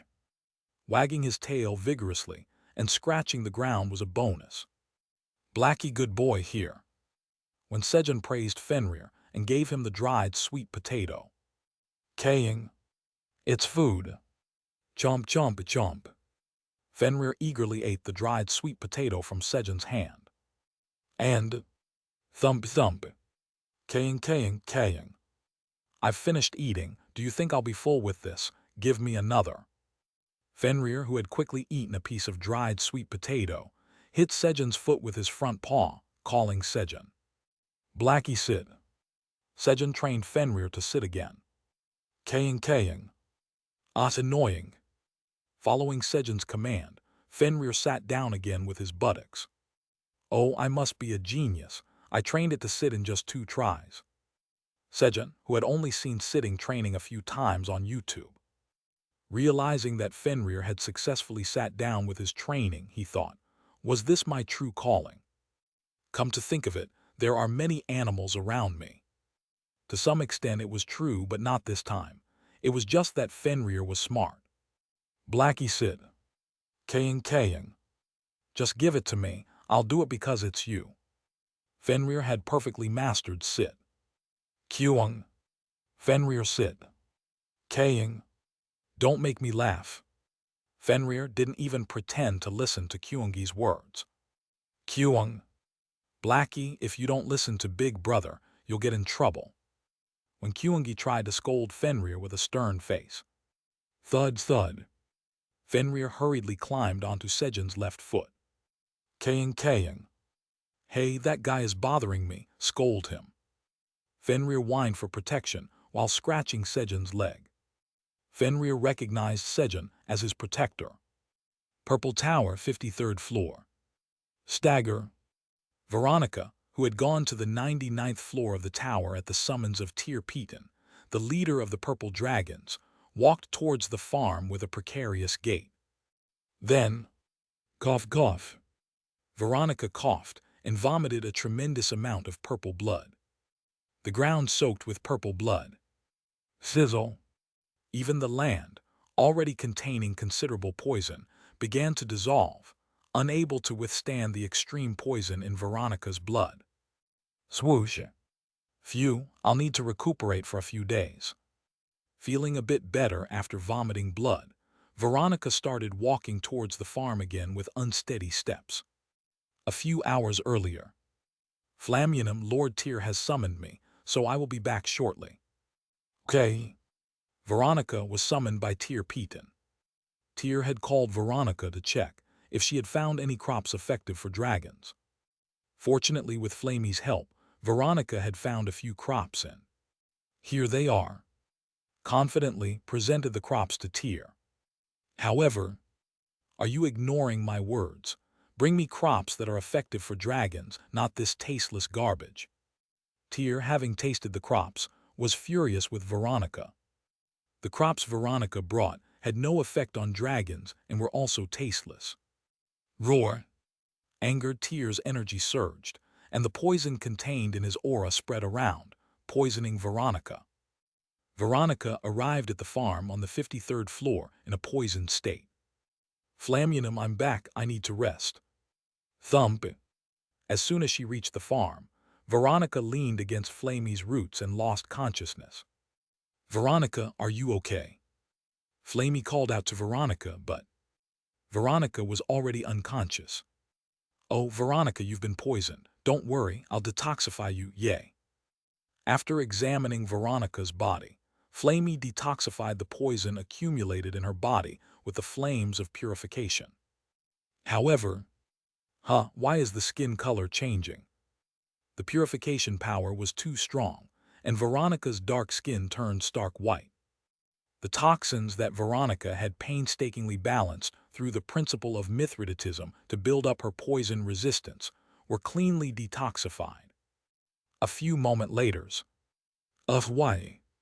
Regaining consciousness, Veronica was distressed that the poison, which should have been comfortably breathable, was now uncomfortable. And Kaya, the dark elf's resistance has disappeared. Realizing her poison resistance had vanished, Veronica screamed. Flammunum, why has my body become like this? I don't know. Flamey feigned ignorance. Flammunum, what should I do? Veronica, now unable to live in the Purple Tower, asked Flamey for help. She was enduring the poison with magic, but there was a limit. Don't worry, I have a good idea. What is it? Go to the Black Tower. The Black Tower, is it okay for me to go? Of course, Sejun will help Veronica. Take this with you while you're at it. Flamey handed Veronica the land deed of the Purple Tower she had. Although things got a bit tangled, Flamey was able to give Sejun a gift thanks to this situation. You must never talk about me. Flamey also made sure to caution her not to reveal any secrets about herself. Yes, I'll go right away. Swish. Veronica hurriedly unfolded the land deed of the Black Tower's 99th floor farm she had with her. Raise the ground.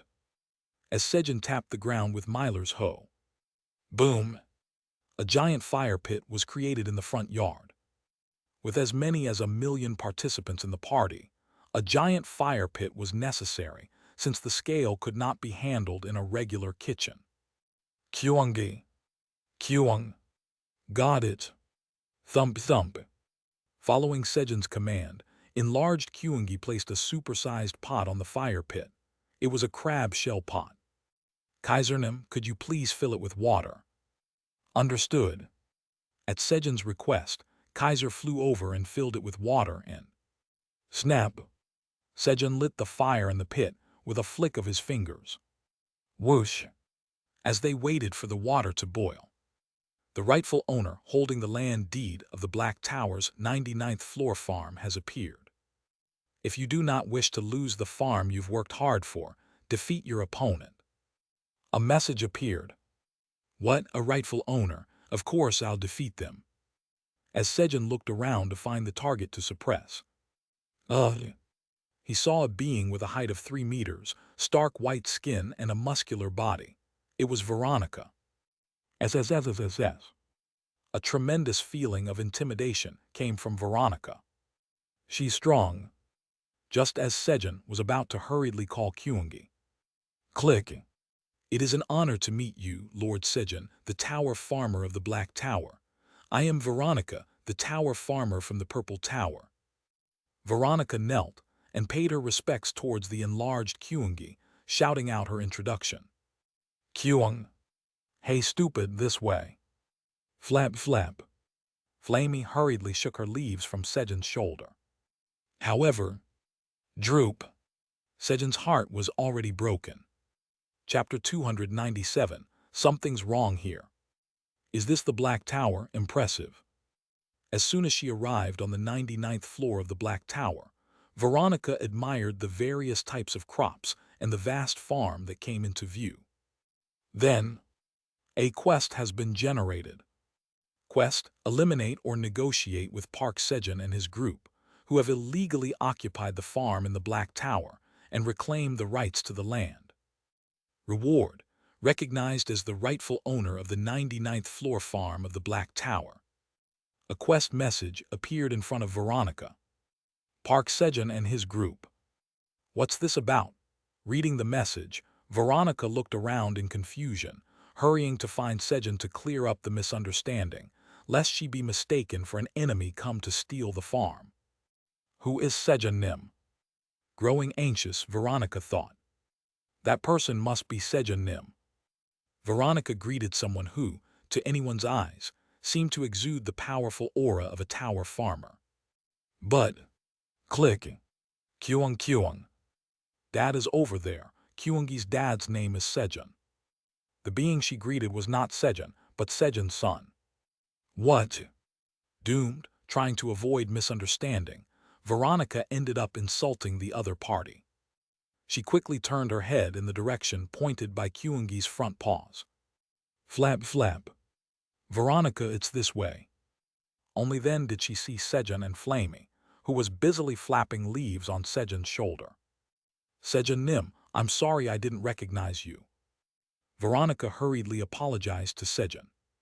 Why is the tower farmer so weak? Veronica found the weak tower farmer curious, but they don't look alike at all. When Veronica was puzzled by the different appearances of Kyungi and Sejun.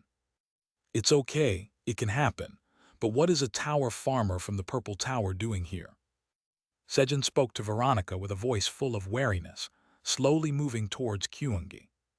He thought of hiding behind Kyungi if necessary. Thinking back, there had been incidents of assassins infiltrating from the Purple Tower, killing several people and stealing land deeds. Moreover, the opponent was a tower farmer from the Purple Tower. He couldn't let his guard down, as an attack could come unexpectedly. Veronica, who came because she couldn't stay in the Purple Tower. While Veronica was pondering what to say. Flutter. Sejun, are you okay? Stay away from Sejun. Sejun, are you hurt? Dragons, feeling the wave of teleportation magic, hurriedly flew in. And then, it's a dark elf, right? If it's a dark elf, they're from the Purple Tower, right? Then let's kill her. Grrrr. The dragons who discovered Veronica raised their energy. It was the dragons, well, not to leave anything that could endanger Sejun nearby. Why are there 3 dragons here, and both the Great White Dragon and the Great Red Dragon are together? Veronica was puzzled why dragons from other towers were together, but that wasn't the immediate concern. Great dragons, I am Veronica, a tower farmer from the Purple Tower. I wish to seek asylum. As the dragons were about to attack without question, Veronica shouted out urgently. Asylum. Kaiser was surprised by Veronica's words. If the tower farmer from the Purple Tower sought asylum, it was a welcome development for him. Tirpitan would probably protest, but what could he do? Cuckoo. It's his own fault for not managing the tower farmer well. Would be fun to see Tyr's angry face. Phew, I'm looking forward to it. The dragons imagined Tyr's furious reaction and delighted in the thought. Asylum. Sejun, who had been listening from the side, made a puzzled expression when. Thud. Fenrir, who had eagerly moved to sit in front of Sejun, arrived. Kaying. I sat down. Give me the yellow and chewy one quickly. Fenrir, having sat down, boldly requested dried sweet potato. Blackie, did you sit down on your own to get a snack? Good boy Blackie here. When Sejun took out and gave him a piece of dried sweet potato. Chomp. Fenrir began to eat the dried sweet potato deliciously.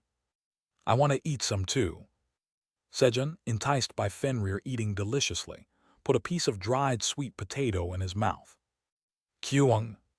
Daddy Kyungi wants to eat too. All right here. Swoosh. He put a handful of dried sweet potato into Kyungi's mouth. Kyuhiha. As Sejun, Kyungi and Fenrir were amicably sharing dried sweet potatoes. Are you really here to seek asylum? Kaiser asked Veronica again, using the Eye of Truth. The Eye of Truth is high-level magic that can discern lies. If Veronica lied, it would be detected. Yes, I want to seek asylum. Veronica responded more firmly to Kaiser's question. Veronica, who had inadvertently mentioned seeking asylum. But upon reflection, she found it tiresome to be harassed by Tirpitan, the leader of the Purple Dragons. And she disliked the idea of going back to the Purple Tower to rebuild her poison resistance. Because the process of building up poison was very painful. Of course, it would be easier since she had done it once before, but pain was still pain. She decided to just live in the Black Tower from now on. Good, however, I will place a subordination contract to ensure you cannot harm our Sejun. Do you agree? Yes. Veronica immediately agreed to Kaiser's question. Though he asked, refusal meant death. There was no other answer but to accept. It was a true-false question with only one correct choice. Then let's begin the subordination contract. Zing! As Kaiser used his magic, a black orb was created in the air. Sejun, imbue your magic power here. Yes. Following Kaiser's instruction, Sejun infused the fist-sized orb with his magic power. Party A, Park Sejun. Sejun's name was engraved on the surface of the black orb in golden letters. Now you imbue it with your magic power. Yes. Party B, Veronica. Veronica also imbued her name into it, with the letters in white, unlike Sejun's. Contract is completed. This contract is notarized in the name of the great black dragon, Kaiser Pratani. Notarized by Kaiser Pratani. Kaiser's name was engraved along with his words. As the contract was about to be completed, notarized in the name of the great white dragon, Kellyan Maimb. Notarized in the name of the great red dragon, Ramtur Zahir. The two dragons imbued the orb with their magic power, engraving their names as well. This was their way of showing Sejun that they were also helping him. Notarized by Kaiser Pratani Kellyan Maimb Ramtur Zahir. While the contract bearing the names of the three dragons was being made. All of them are leaders. Veronica was greatly surprised to hear the names of the three dragons.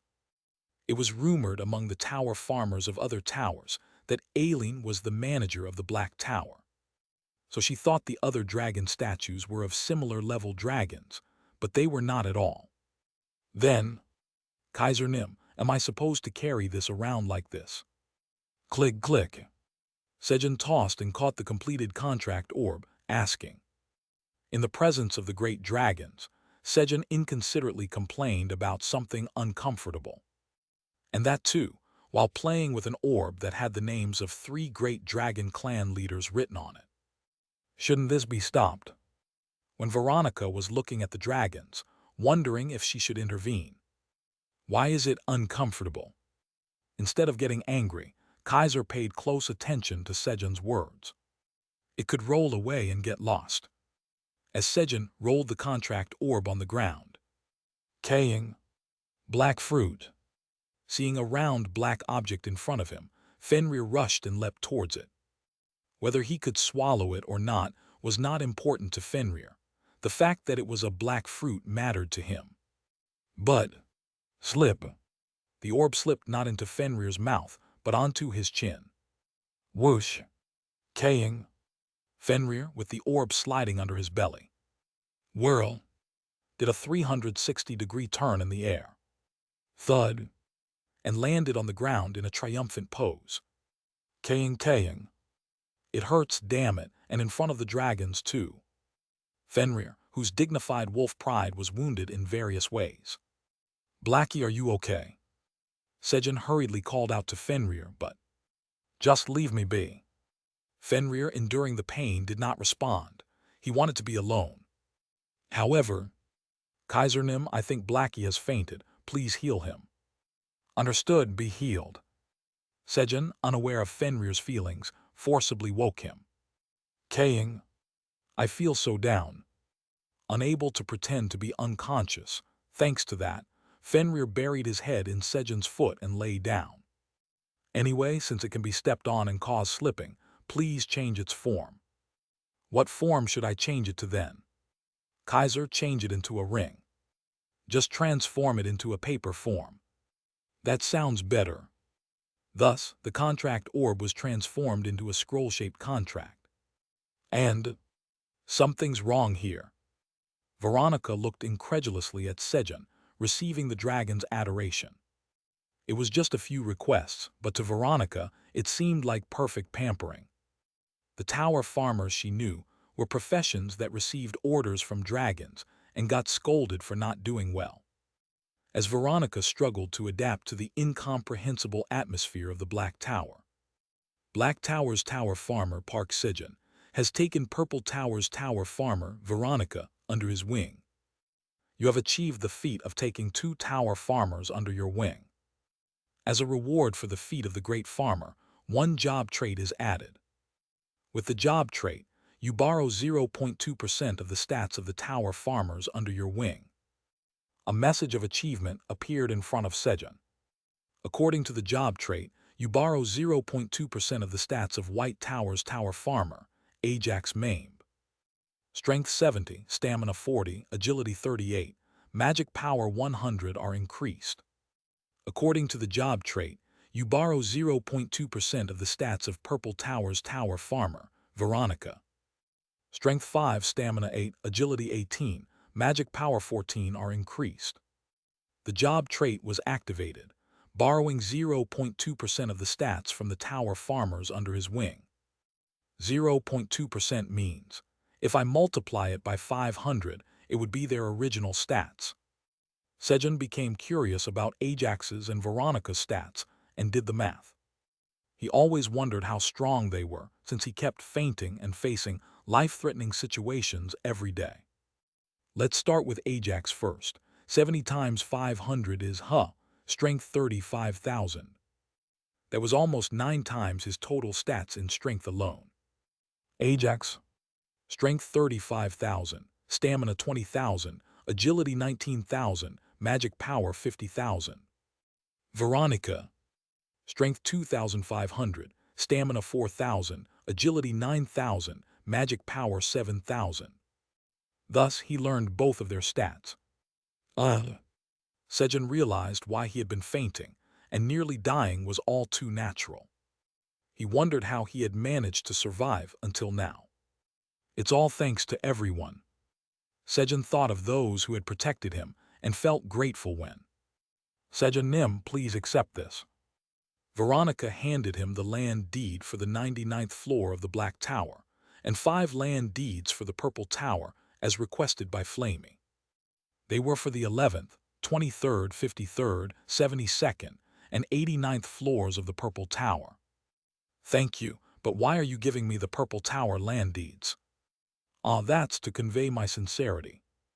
Veronica, who couldn't say it was because Flamey asked, made up a vague excuse. And then, you have become the rightful owner of the Black Tower's 99th floor. Sejun finally became the real owner of the farm on the 99th floor of the Black Tower. Purple Tower's administrator area. Becca, she looked in pain earlier. Should I have used some healing magic on her?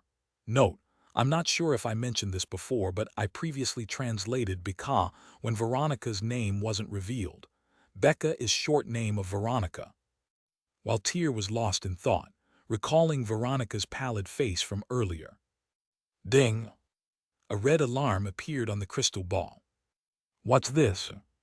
A red color signified a very important alert. Tyr hurriedly checked the alarm.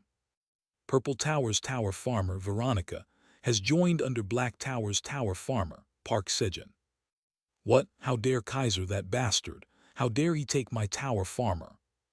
Enraged by the alert, Tyr quickly flew towards the Black Tower.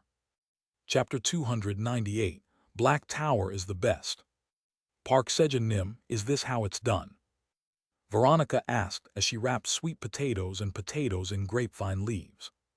The cooking had briefly paused with the appearance of Veronica. When Sejun started cooking, Veronica said she would help by his side. Then please do this. Sejun had her make roasted sweet potatoes and potatoes. Yes, after making them like this, just put them in the fire. Sejun said as he threw what Veronica made into the fire. Yes, leave it to me. Thus, Sejun entrusted the cooking of the roasted sweet potatoes and potatoes to Veronica. Climbing atop the giant hearth, Sejun put tower coins into the artifact, rice dough that devours wealth. Chaya, and began pouring rice flour into the boiling crabshell pot. Since rice flour could be endlessly produced with money, Sejun planned to use rice flour as the main ingredient for his cooking. The menu he decided on was fish porridge and locust porridge. They were easy to make and could be produced in any quantity. Kyungi, bring out the fish. Kyung. Understood. Responding to Sejun, who was busy pouring rice flour, Kyungi fetched the prepared fish from the void storage and dropped them into the crabshell pot. Splash, splash. A moment later, Chaya. Sejun began pouring rice flour into another crabshell pot. Then, Hut, Chairman Park, I've arrived, meow. Slap. Theo clung to Sejun's knee and spoke. Vice Chairman Theo, have you already finished the contract? Hut, yes, meow. Theo, who had missed Sejun's knee even for a short while, I want to go to Chairman Park, meow. He wanted to go to Sejun, but there were still hundreds of thousands left for the slave contract. It would take hours to go to Sejun like this. This won't do, meow. So Thea immediately put those who had just become slaves to work on writing the contracts. The more slaves they signed, the more slaves they had, and they were done in no time. Thus, Theo returned to Sejun's knee. Vice Chairman Theo, welcome back. Sejun warmly greeted him. It was just the right timing for Theo to return when he was needed. Hut, did Chairman Park miss me, meow? Yes, please chop this finely. Sejun said as he threw the frozen locust meat into the crabshell pot from the void storage. Hut, leave it to me, meow. Clang. Theo unsheathed his dragon claws. Meow, meow. And diced the locust meat flying into the crabshell pot. Here we go. Come on, meow. As Sejun threw the locust meat and Theo diced it finely, repeating the process. What's this? Veronica, who was wrapping sweet potatoes in grapevine leaves, felt a chilling premonition. A premonition that made her hair stand on end. Veronica stood up and turned her head towards the direction of the premonition. Could it be, those are dragon claws? Veronica was shocked to discover the black claws on Theo's front paws. Dragon claws. Dragons never give their body parts to insignificant beings. I've never received such a thing. Veronica envied Theo's claws. However, tens of thousands of dragon scales, engraved with dragon skin magic. Hundreds of dragon warrior helmets. Bracelets made from dragon horns. If Veronica, who used to get nagged at by Tyr Peyton every day, had seen the items Sejun received from dragons, and soon, the dragon blood from 9 dragon tribes, she couldn't have even imagined it. Hut, how's Vice Chairman Theo skill meow? Our Vice Chairman Theo is doing great. Hut, of course meow, Chairman Park throw it quickly meow. As Theo was finally dicing the locust meat, with Sejun's encouragement. He's here. It's Tyr as expected. He came running right away. Since the tower farmer was taken well, let's hurry and watch. The dragon statues all stopped at once. Kaiser, how dare you? Tyr Peyton, the leader of the purple dragons, flew swiftly towards the black tower. Have you arrived? Kaiser greeted Tyr as he came out. Arrived? You dare say that after stealing my tower farmer? Tyr was even more infuriated by Kaiser's composed demeanor. Kaiser had a lot of pent-up frustration from Tyr's constant nagging, intentionally provoking him. And then, goo! As Kaiser anticipated, the enraged Tyr gathered his energy, ready to confront him. However, what are you talking about? Stealing the tower farmer? Your tower farmer came to seek asylum on his own. Kaiser, with a tone of injustice, further incited Tyr's anger. There was no reason for him to be angry, as he was already winning the situation. Of course, that only made Tyr more infuriated. What? You think I would believe that? It's clear to me that your tower farmer kidnapped our Becca. Tyr believed that Sejun had infiltrated the Purple Tower to kidnap Veronica. But that was a statement made out of ignorance of Sejun's capabilities. No, it's not like that. Veronica used the land deed to come here herself. Oh, here come the witnesses. What witnesses? As Tyr looked around at Kaiser's words. Witness 1 is here. Witness 2 has arrived. Kellyan and Ramter, who came to watch the enraged Tyr, approached with laughter. And then, Kaiser is right, she came to the Black Tower on her own. Yes, and Veronica stated herself that she sought asylum without any coercion. Both confirmed the truth of Kaiser's words. How could our Becca? Tyr was shocked by the words of the 3 dragons. I need to go into the tower and talk to Becca myself. Tyr thought it was necessary to talk to Becca directly. However, no. Kaiser flatly refused. Tyr might harm Sejun. Then the competition would increase. One more competitor wanting to buy samyangju and black beans. Shaking their heads, Kellyan and Ramter seemed to agree with Kaiser from behind. Just then, Grandpa, what are you doing? Aileen appeared. Aileen, sensing something off about Kaiser's actions from a distance. Is our Sejun's customers being kicked out? Rushed over after Kaiser rejected Tyr's proposal. And then, greetings, Tyr Petanim, leader of the Purple Dragons. My name is Aileen Pratani, and I'm the administrator in charge of the Black Tower. Aileen politely greeted Tyr. Oh, the granddaughter is better than the grandfather. Seeing Aileen treating him with respect, Tyr mocked Kaiser. However, of course, my granddaughter is so outstanding. It didn't work on Kaiser at all. Indeed, the doting grandfather Kaiser. Our granddaughter, you see. Grandfather. Aileen hurriedly stopped Kaiser, who was about to boast about her. And then, Tyr Nim, to enter the Black Tower, you need a dragon statue and a contract promising not to kill anyone inside. Aileen explained the conditions for entering the Black Tower to Tyr. A dragon statue and a contract.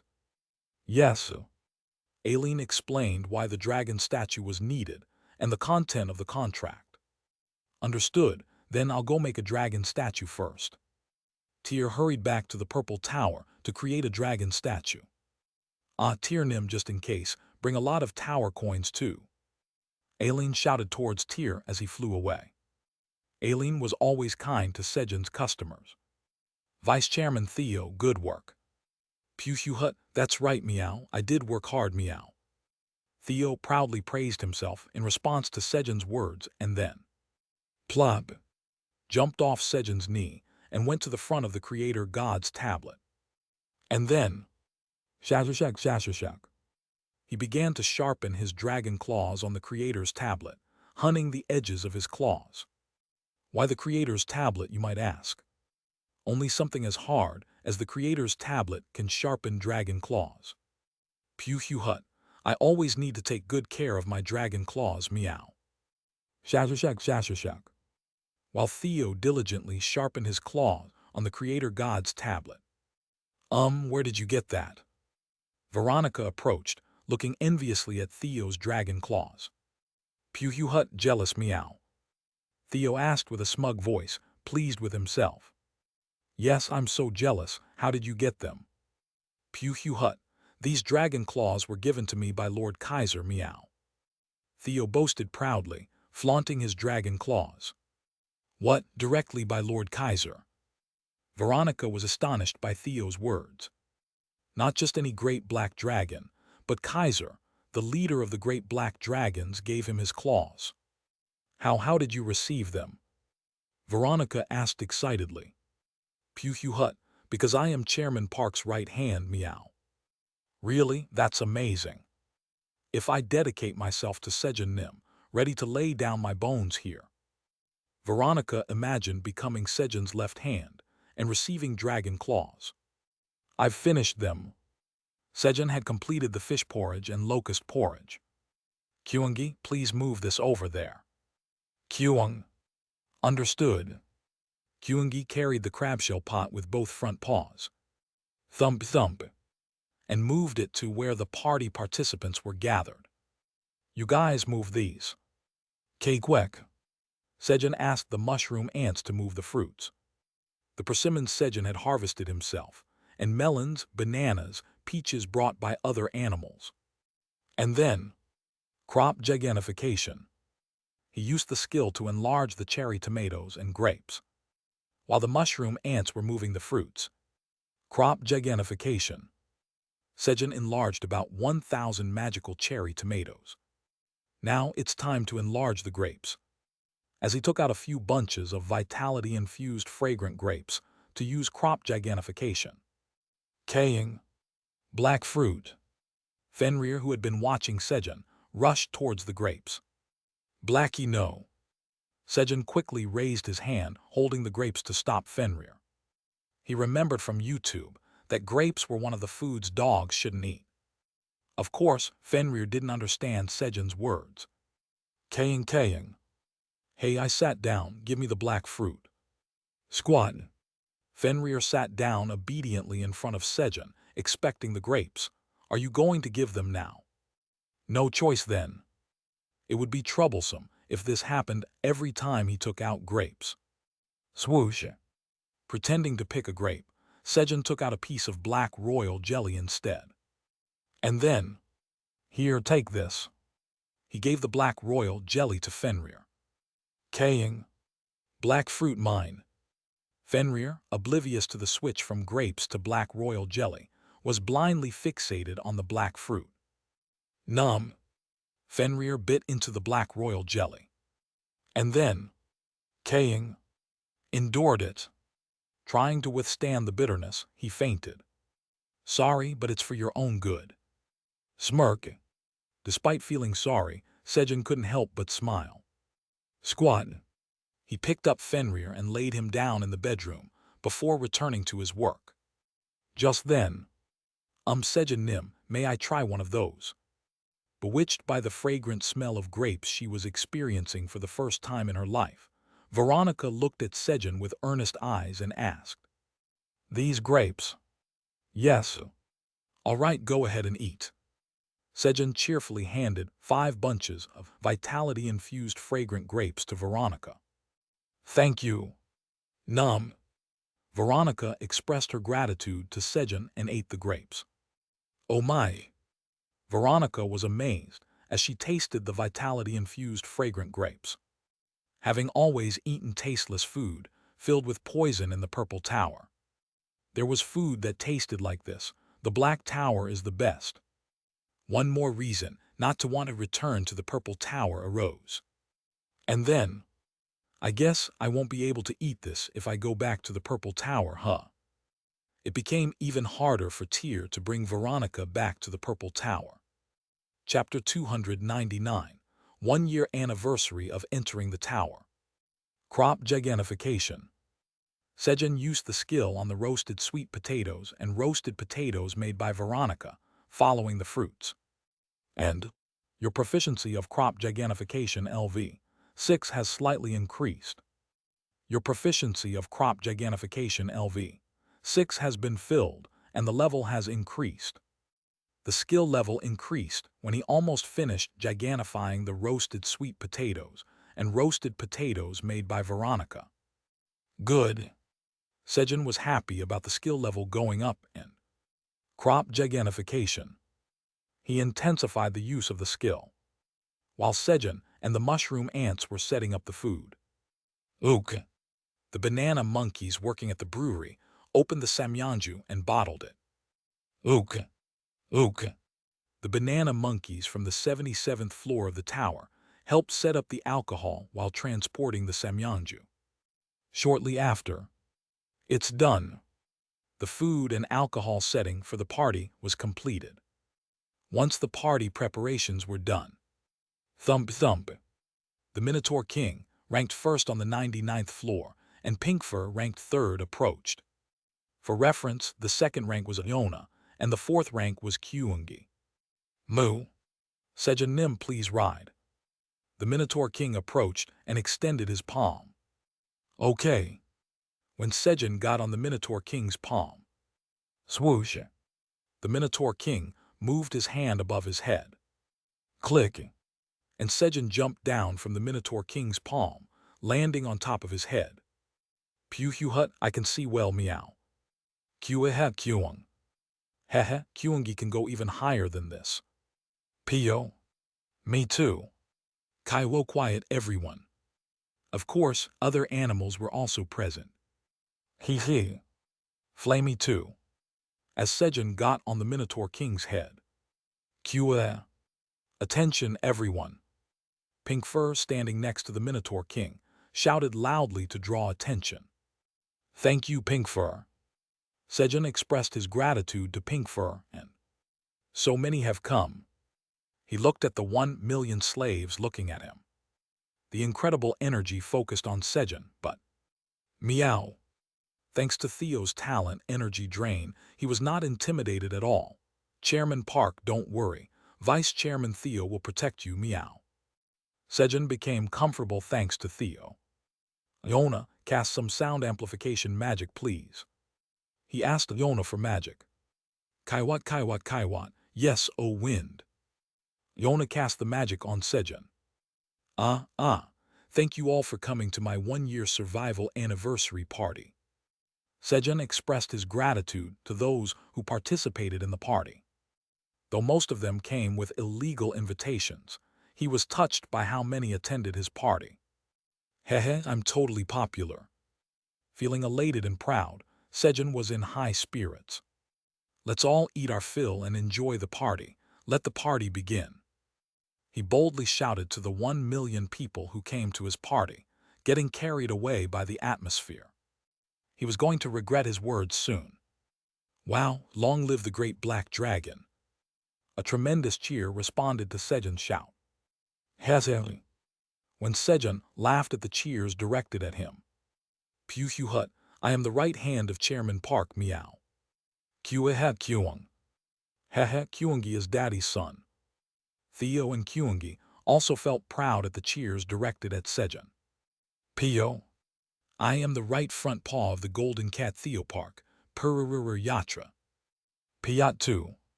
As Sejun and the animals felt proud. Nayam. One by one, participants started eating the food. Choo-choo. Kaya. Once they tasted it, they began eating the food like there was no tomorrow. What's this? Is it tasty? Seeing their actions, other participants also ate the food out of curiosity. And the food and alcohol disappeared even faster. And soon, 2 crab shell pots were empty. It was thanks to making the porridge deliberately bland and serving shrimp paste as a side dish instead. The bland porridge and salty shrimp paste mixed in the mouth, creating a harmony that made it impossible to stop eating. The situation with the other foods was no different. The food prepared by Sejun quickly diminished. I shouldn't have told them to eat their fill. Sejun regretted his words as he saw the food supplies dwindling. It would have been easy to just say that the prepared food had run out. But I made a promise. Sejun wanted to keep his word. Aileen, could you make a giant pot with these scales? Sejun asked Aileen to make a giant cooking pot, giving her the scales he had. The tower's administrator says to leave it to her. Aileen responded and took away 100 scales. A short while later, the tower's administrator says they have completed a pot with the features you wanted. A pot with a black sheen appeared in Sejun's palm. The pot, with a lid and handles on both sides, had a strange beauty to it, whether because of the quality materials used or its simplicity. Not bad. Sejun examined the pot with a satisfied expression. Black pot. A very sturdy pot made using the scales of the great black dragons. It won't break, no matter how strong the force. It's engraved with advanced fire magic, so the pot heats up by infusing magic power into the handles without needing fire. The size can be adjusted as desired, and dividers can be created in the center of the pot, up to 8 divisions possible. Usage restriction, strength over 500, magic power over 1000. Creator Aileen Pratani. Grade unmeasurable. It even has fire magic engraved. Sejun was surprised, as fire magic was not among his requests. The tower's administrator says that without engraving fire magic, it wouldn't be possible to heat the dragon scales. Ah, right. It was dragon scales, after all. Placing dragon scales over ordinary fire wouldn't make them hot. Thanks, Aileen, you're the best. Sejun praised Aileen with an admiring voice. Without Aileen, it would have just been a sturdy bowl. Great. Feeling good with his new equipment, Sejun started cooking again. First, let's enlarge the pot. Sejun placed the pot on the ground with the lid open and thought about the size he wanted. Wulang. And it transformed into a giant pot with a diameter of 100 m and a depth of 10 m. Since I need to make 2 types of food.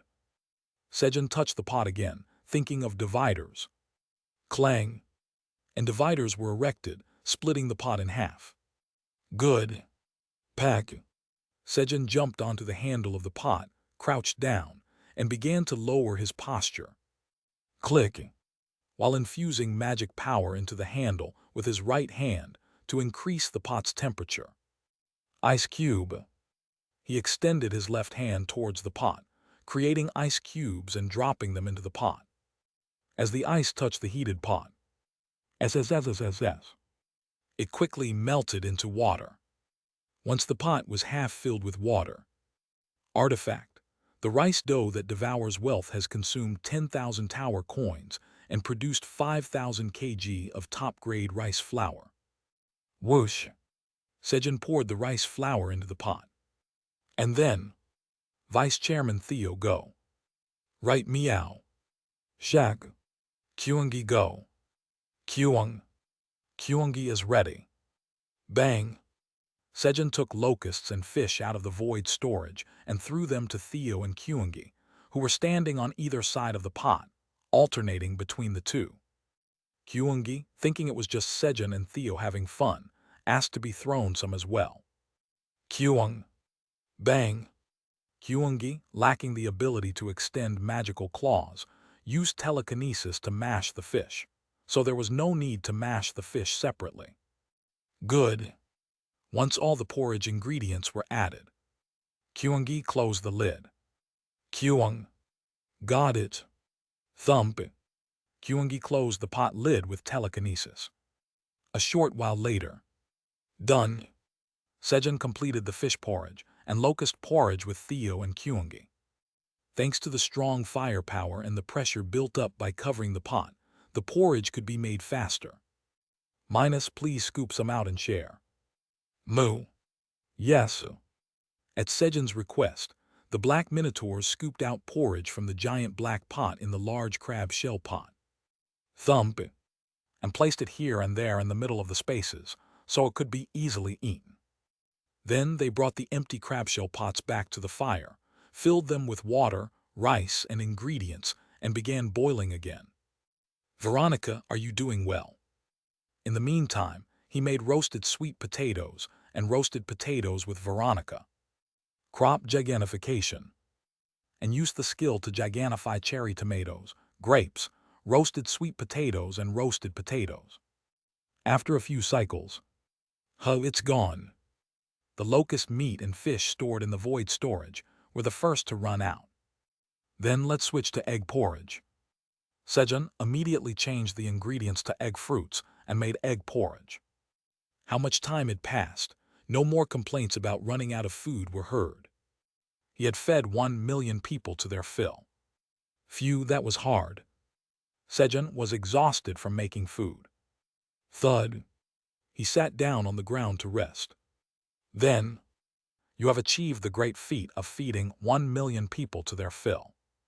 As a reward for the great feat, you have acquired the title, Saint of Feeding. As a reward for the great feat, all stats increase by 100. Rewards are given according to the contribution of those who helped with the great feat. A message appeared in front of the tired Sejun. There was such an achievement. Sejun was surprised when he saw the message. Meow, Chairman Park, I have awakened a talent, meow. Kyungi has also awakened a talent. Me too. Theo, Kyungi, and Veronica, who helped Sejun the most, awakened new talents. Theo awakened a talent for strong fur that doesn't fall out easily and provides strong defense. Kyungi awakened a gourmet talent, feeling full from eating delicious food. Veronica awakened a talent called 100 Poison Immunity, having resistance to 100 poisons. And Moo, the black minotaurs who helped carry the food for Sejun, saw their stats increase by about 10. Heh, guys, let's eat. Sejun, revived by the achievement rewards, got up. Good, meow. Kyung. Good. Pip pip. Pio. The animals, who were starving while waiting for Sejun to cook, cheered and celebrated.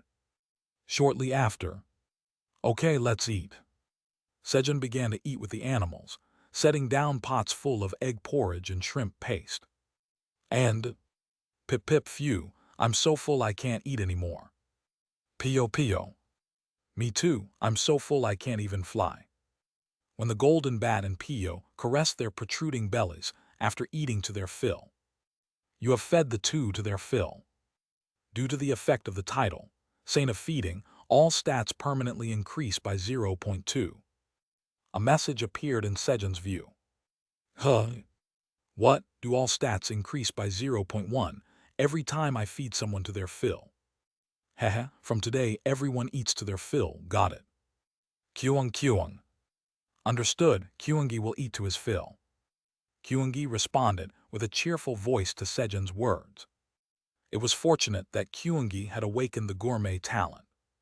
Otherwise, Sejun would have had to cook tirelessly again. After the meal was over, let's go to bed early. Kyung. Dad, good night. Following Sejun's words, Kyungi went asleep with pink fur, and the tired Sejun hurried home.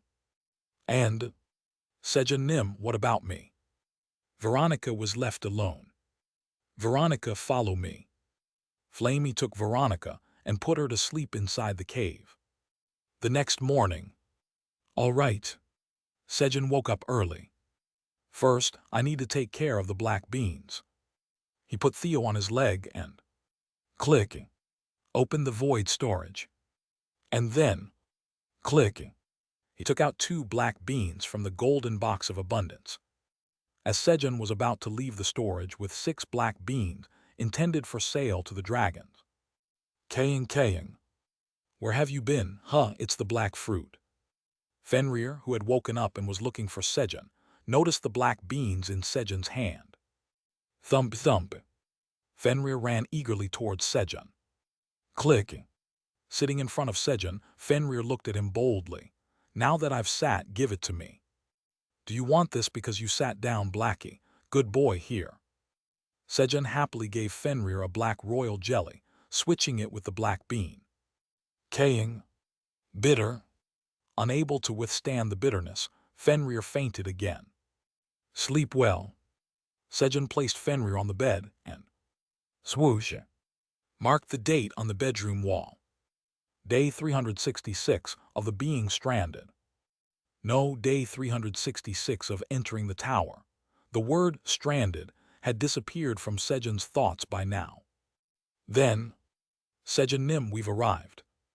Wolves carrying kimchi and side dishes from Sejun's mother, Kim Mi-ran, arrived, marking the start of the true celebration of Sejun's 1 year of entering the tower.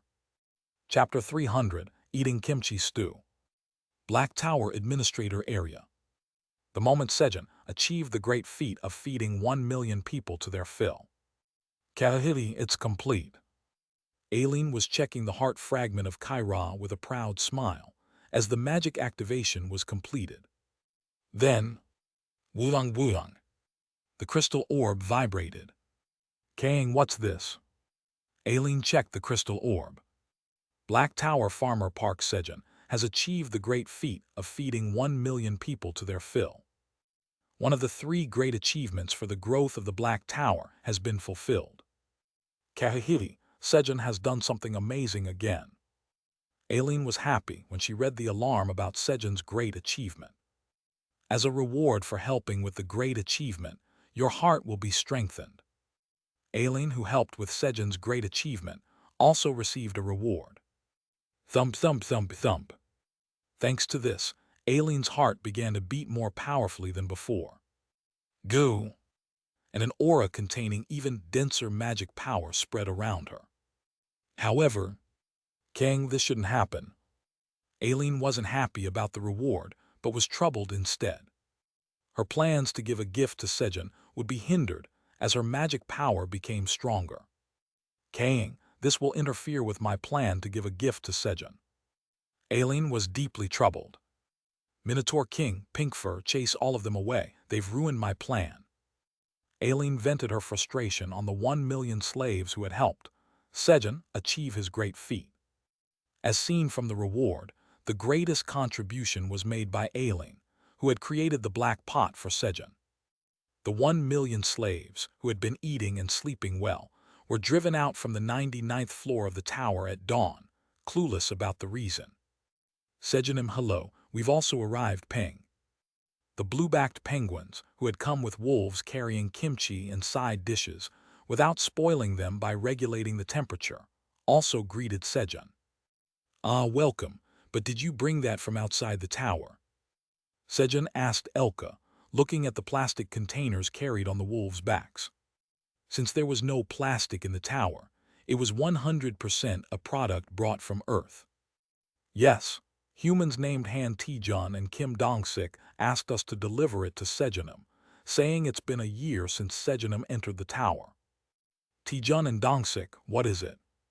Sejun asked with anticipation in his voice, upon Elka's confirmation that it was indeed from Earth. It's kimchi and side dishes made by Sejun's mother. What, my mom made it? Excited by Elka's words, Sejun grabbed a kimchi container and opened it. Click, click, click, click. Then, wow! The deliciously cooked kimchi revealed itself in front of Sejun, accompanied by a drool-inducing aroma. Sejun cut the kimchi into appropriate sizes with his dagger and put it in his mouth. Crunch, crunch. Upon tasting it, he immediately knew, yes, it's our homemade kimchi. Crunch, crunch. Nostalgic for the taste, Sejun continued to cut, eat, and eat some more. As he indulged in the taste of the kimchi, a quarter of the kimchi in the container quickly disappeared. Guys, put it in the void storage for now. Sejun decided to store the kimchi and side dishes in the void storage to prevent them from spoiling. Clang! As Sejun opened the void storage. Yes. Understood, Peng. The wolves and penguins began to neatly stack the kimchi and side dish containers, while the animals were filling up the void storage. Hehe, have they woken up? Sejun went to the place where the 1,000,000 slaves stayed, intending to feed them and increase their stats. Of course, unlike yesterday, he planned to only feed them rice porridge. As long as they were fed to their full, their stats would increase. But, there was no one there. Where did everyone go? Sejun, unaware that Aileen had driven them all away, was puzzled. Peepa, Pee, Peepaya, Peepyoung. Dozens of rabbit families ran towards Sejun. They had arrived just in time for the party date Theo had told them about. Thanks to this, the thought of increasing stats that had filled Sejun's mind until just moments ago disappeared. Guys, welcome. Only the happiness of seeing the rabbits remained. As Sejun was happily greeting the rabbits. Clicking. Peepa. Sejun, thank you for inviting us to the 1-year survival anniversary party. Pee. Thank you.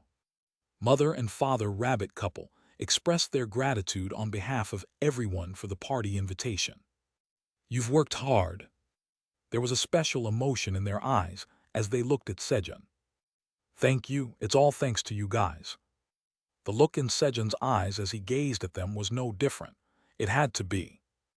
The rabbit couple Sejun first met when he was living alone and lonely in the tower.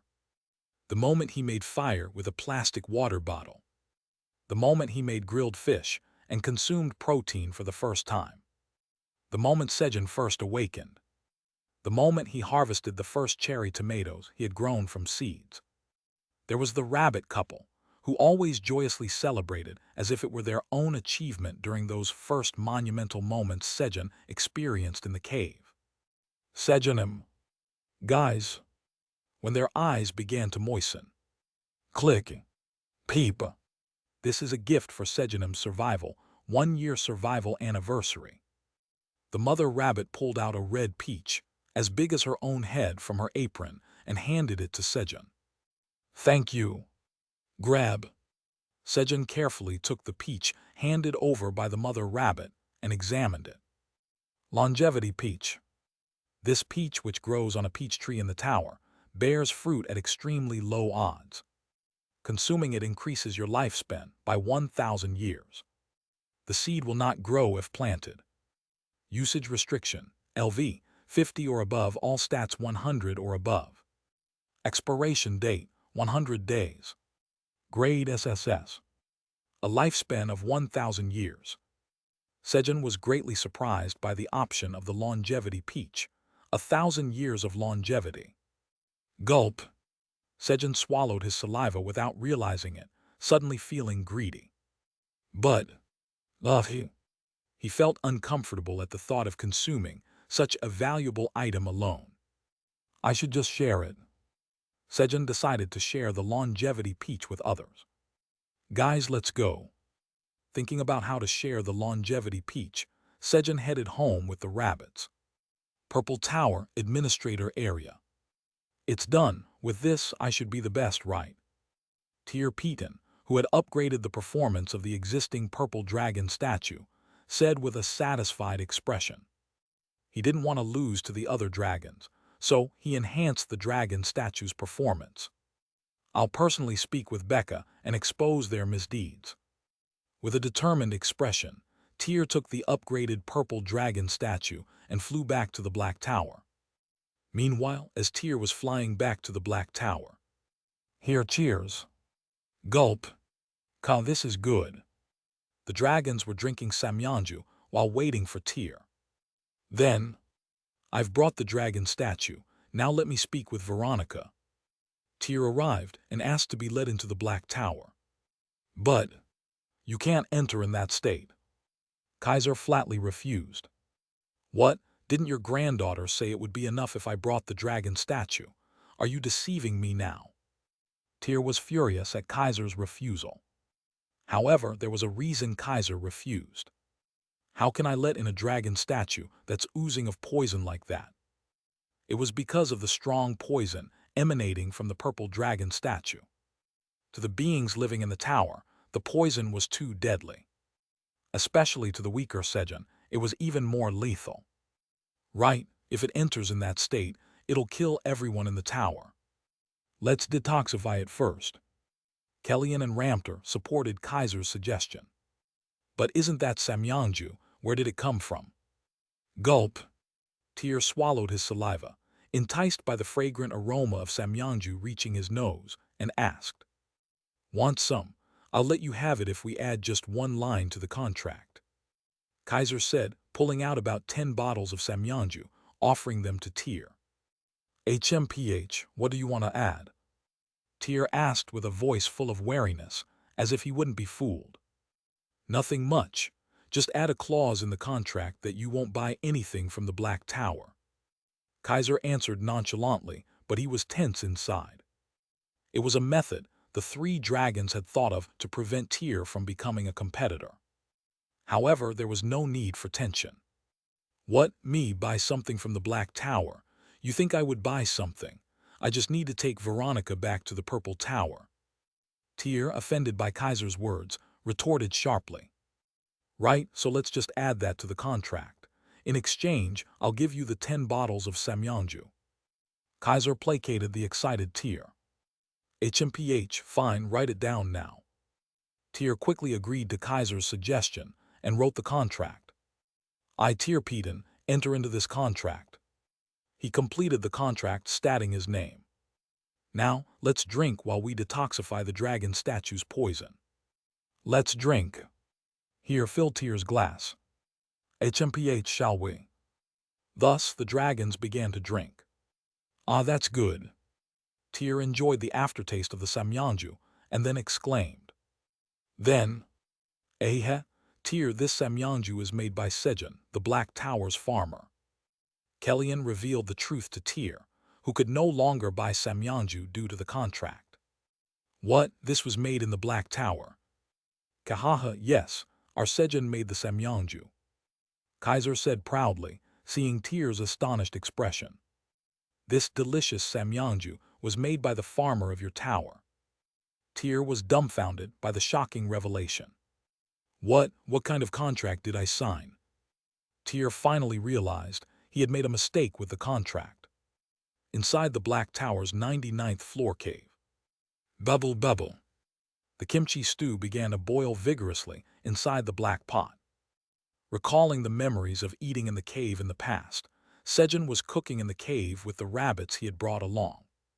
Soon, the smell of kimchi stew filled the cave. "Wow, this smell is killer." Sejun was excited by the aroma of the kimchi stew. "Kyung, peep, pi, peepai, peepyoung, ook." Behind Sejun were Kyungi and the rabbits, holding spoons and drooling in anticipation of the finished dish. Kyung. Finally, Kyungi gets to eat Grandma's kimchi stew. Especially Kyungi, who had heard several times from Sejun how delicious the kimchi stew was filled with anticipation. A little later. "It's done." Sejun placed the rice porridge in front of the animals, along with the kimchi stew. Click, click. He opened the lid of the side dish container sent from home, containing stir-fried anchovies, and placed one in the middle. He served the dishes in front of the animals, one by one. And then, "Let's eat." Following Sejun's words, the animals began their meal. Kyung. Delicious, Grandma is the best. Peep. It soothes the stomach. Peepyoung. It's tasty. The animals enjoyed their meal, taking turns between bites of kimchi stew and rice porridge. "They're eating well." Seeing the animals enjoying their meal, Sejun scooped up some kimchi stew broth with his spoon and slurped it. Ah, refreshing. Although it wasn't rich like a broth made from meat, the broth was clear and clean, having been made with fish bones. "I should have some rice too." Sejun quickly took a mouthful of the rice porridge and then scooped another spoonful of kimchi stew into his mouth. And then, when did we finish it all? Sejun suddenly noticed the empty pot and side dish containers. He couldn't remember when they had finished eating. As the meal came to an end, you have fed 57 beings to their fill. Due to the effect of the title, Saint of Feeding, all stats permanently increased by 5.7. A message appeared in front of Sejun. Huh, why 5.7? Sejun wondered about the number 5.7. Because there were more animals that had eaten to their fill in the cave right now. 5.7 could it be? Sejun checked the number of rabbits. There are 57. The number excluded the animals that had eaten to their fill yesterday and experienced a stat increase. Thanks to this, Sejun realized that the effect of title, Saint of Feeding, only activated once. That's a shame. As Sejun was feeling disappointed, the tower's administrator says there's something for you and asks you to come out to the waypoint alone. Aileen called Sejun out to the waypoint.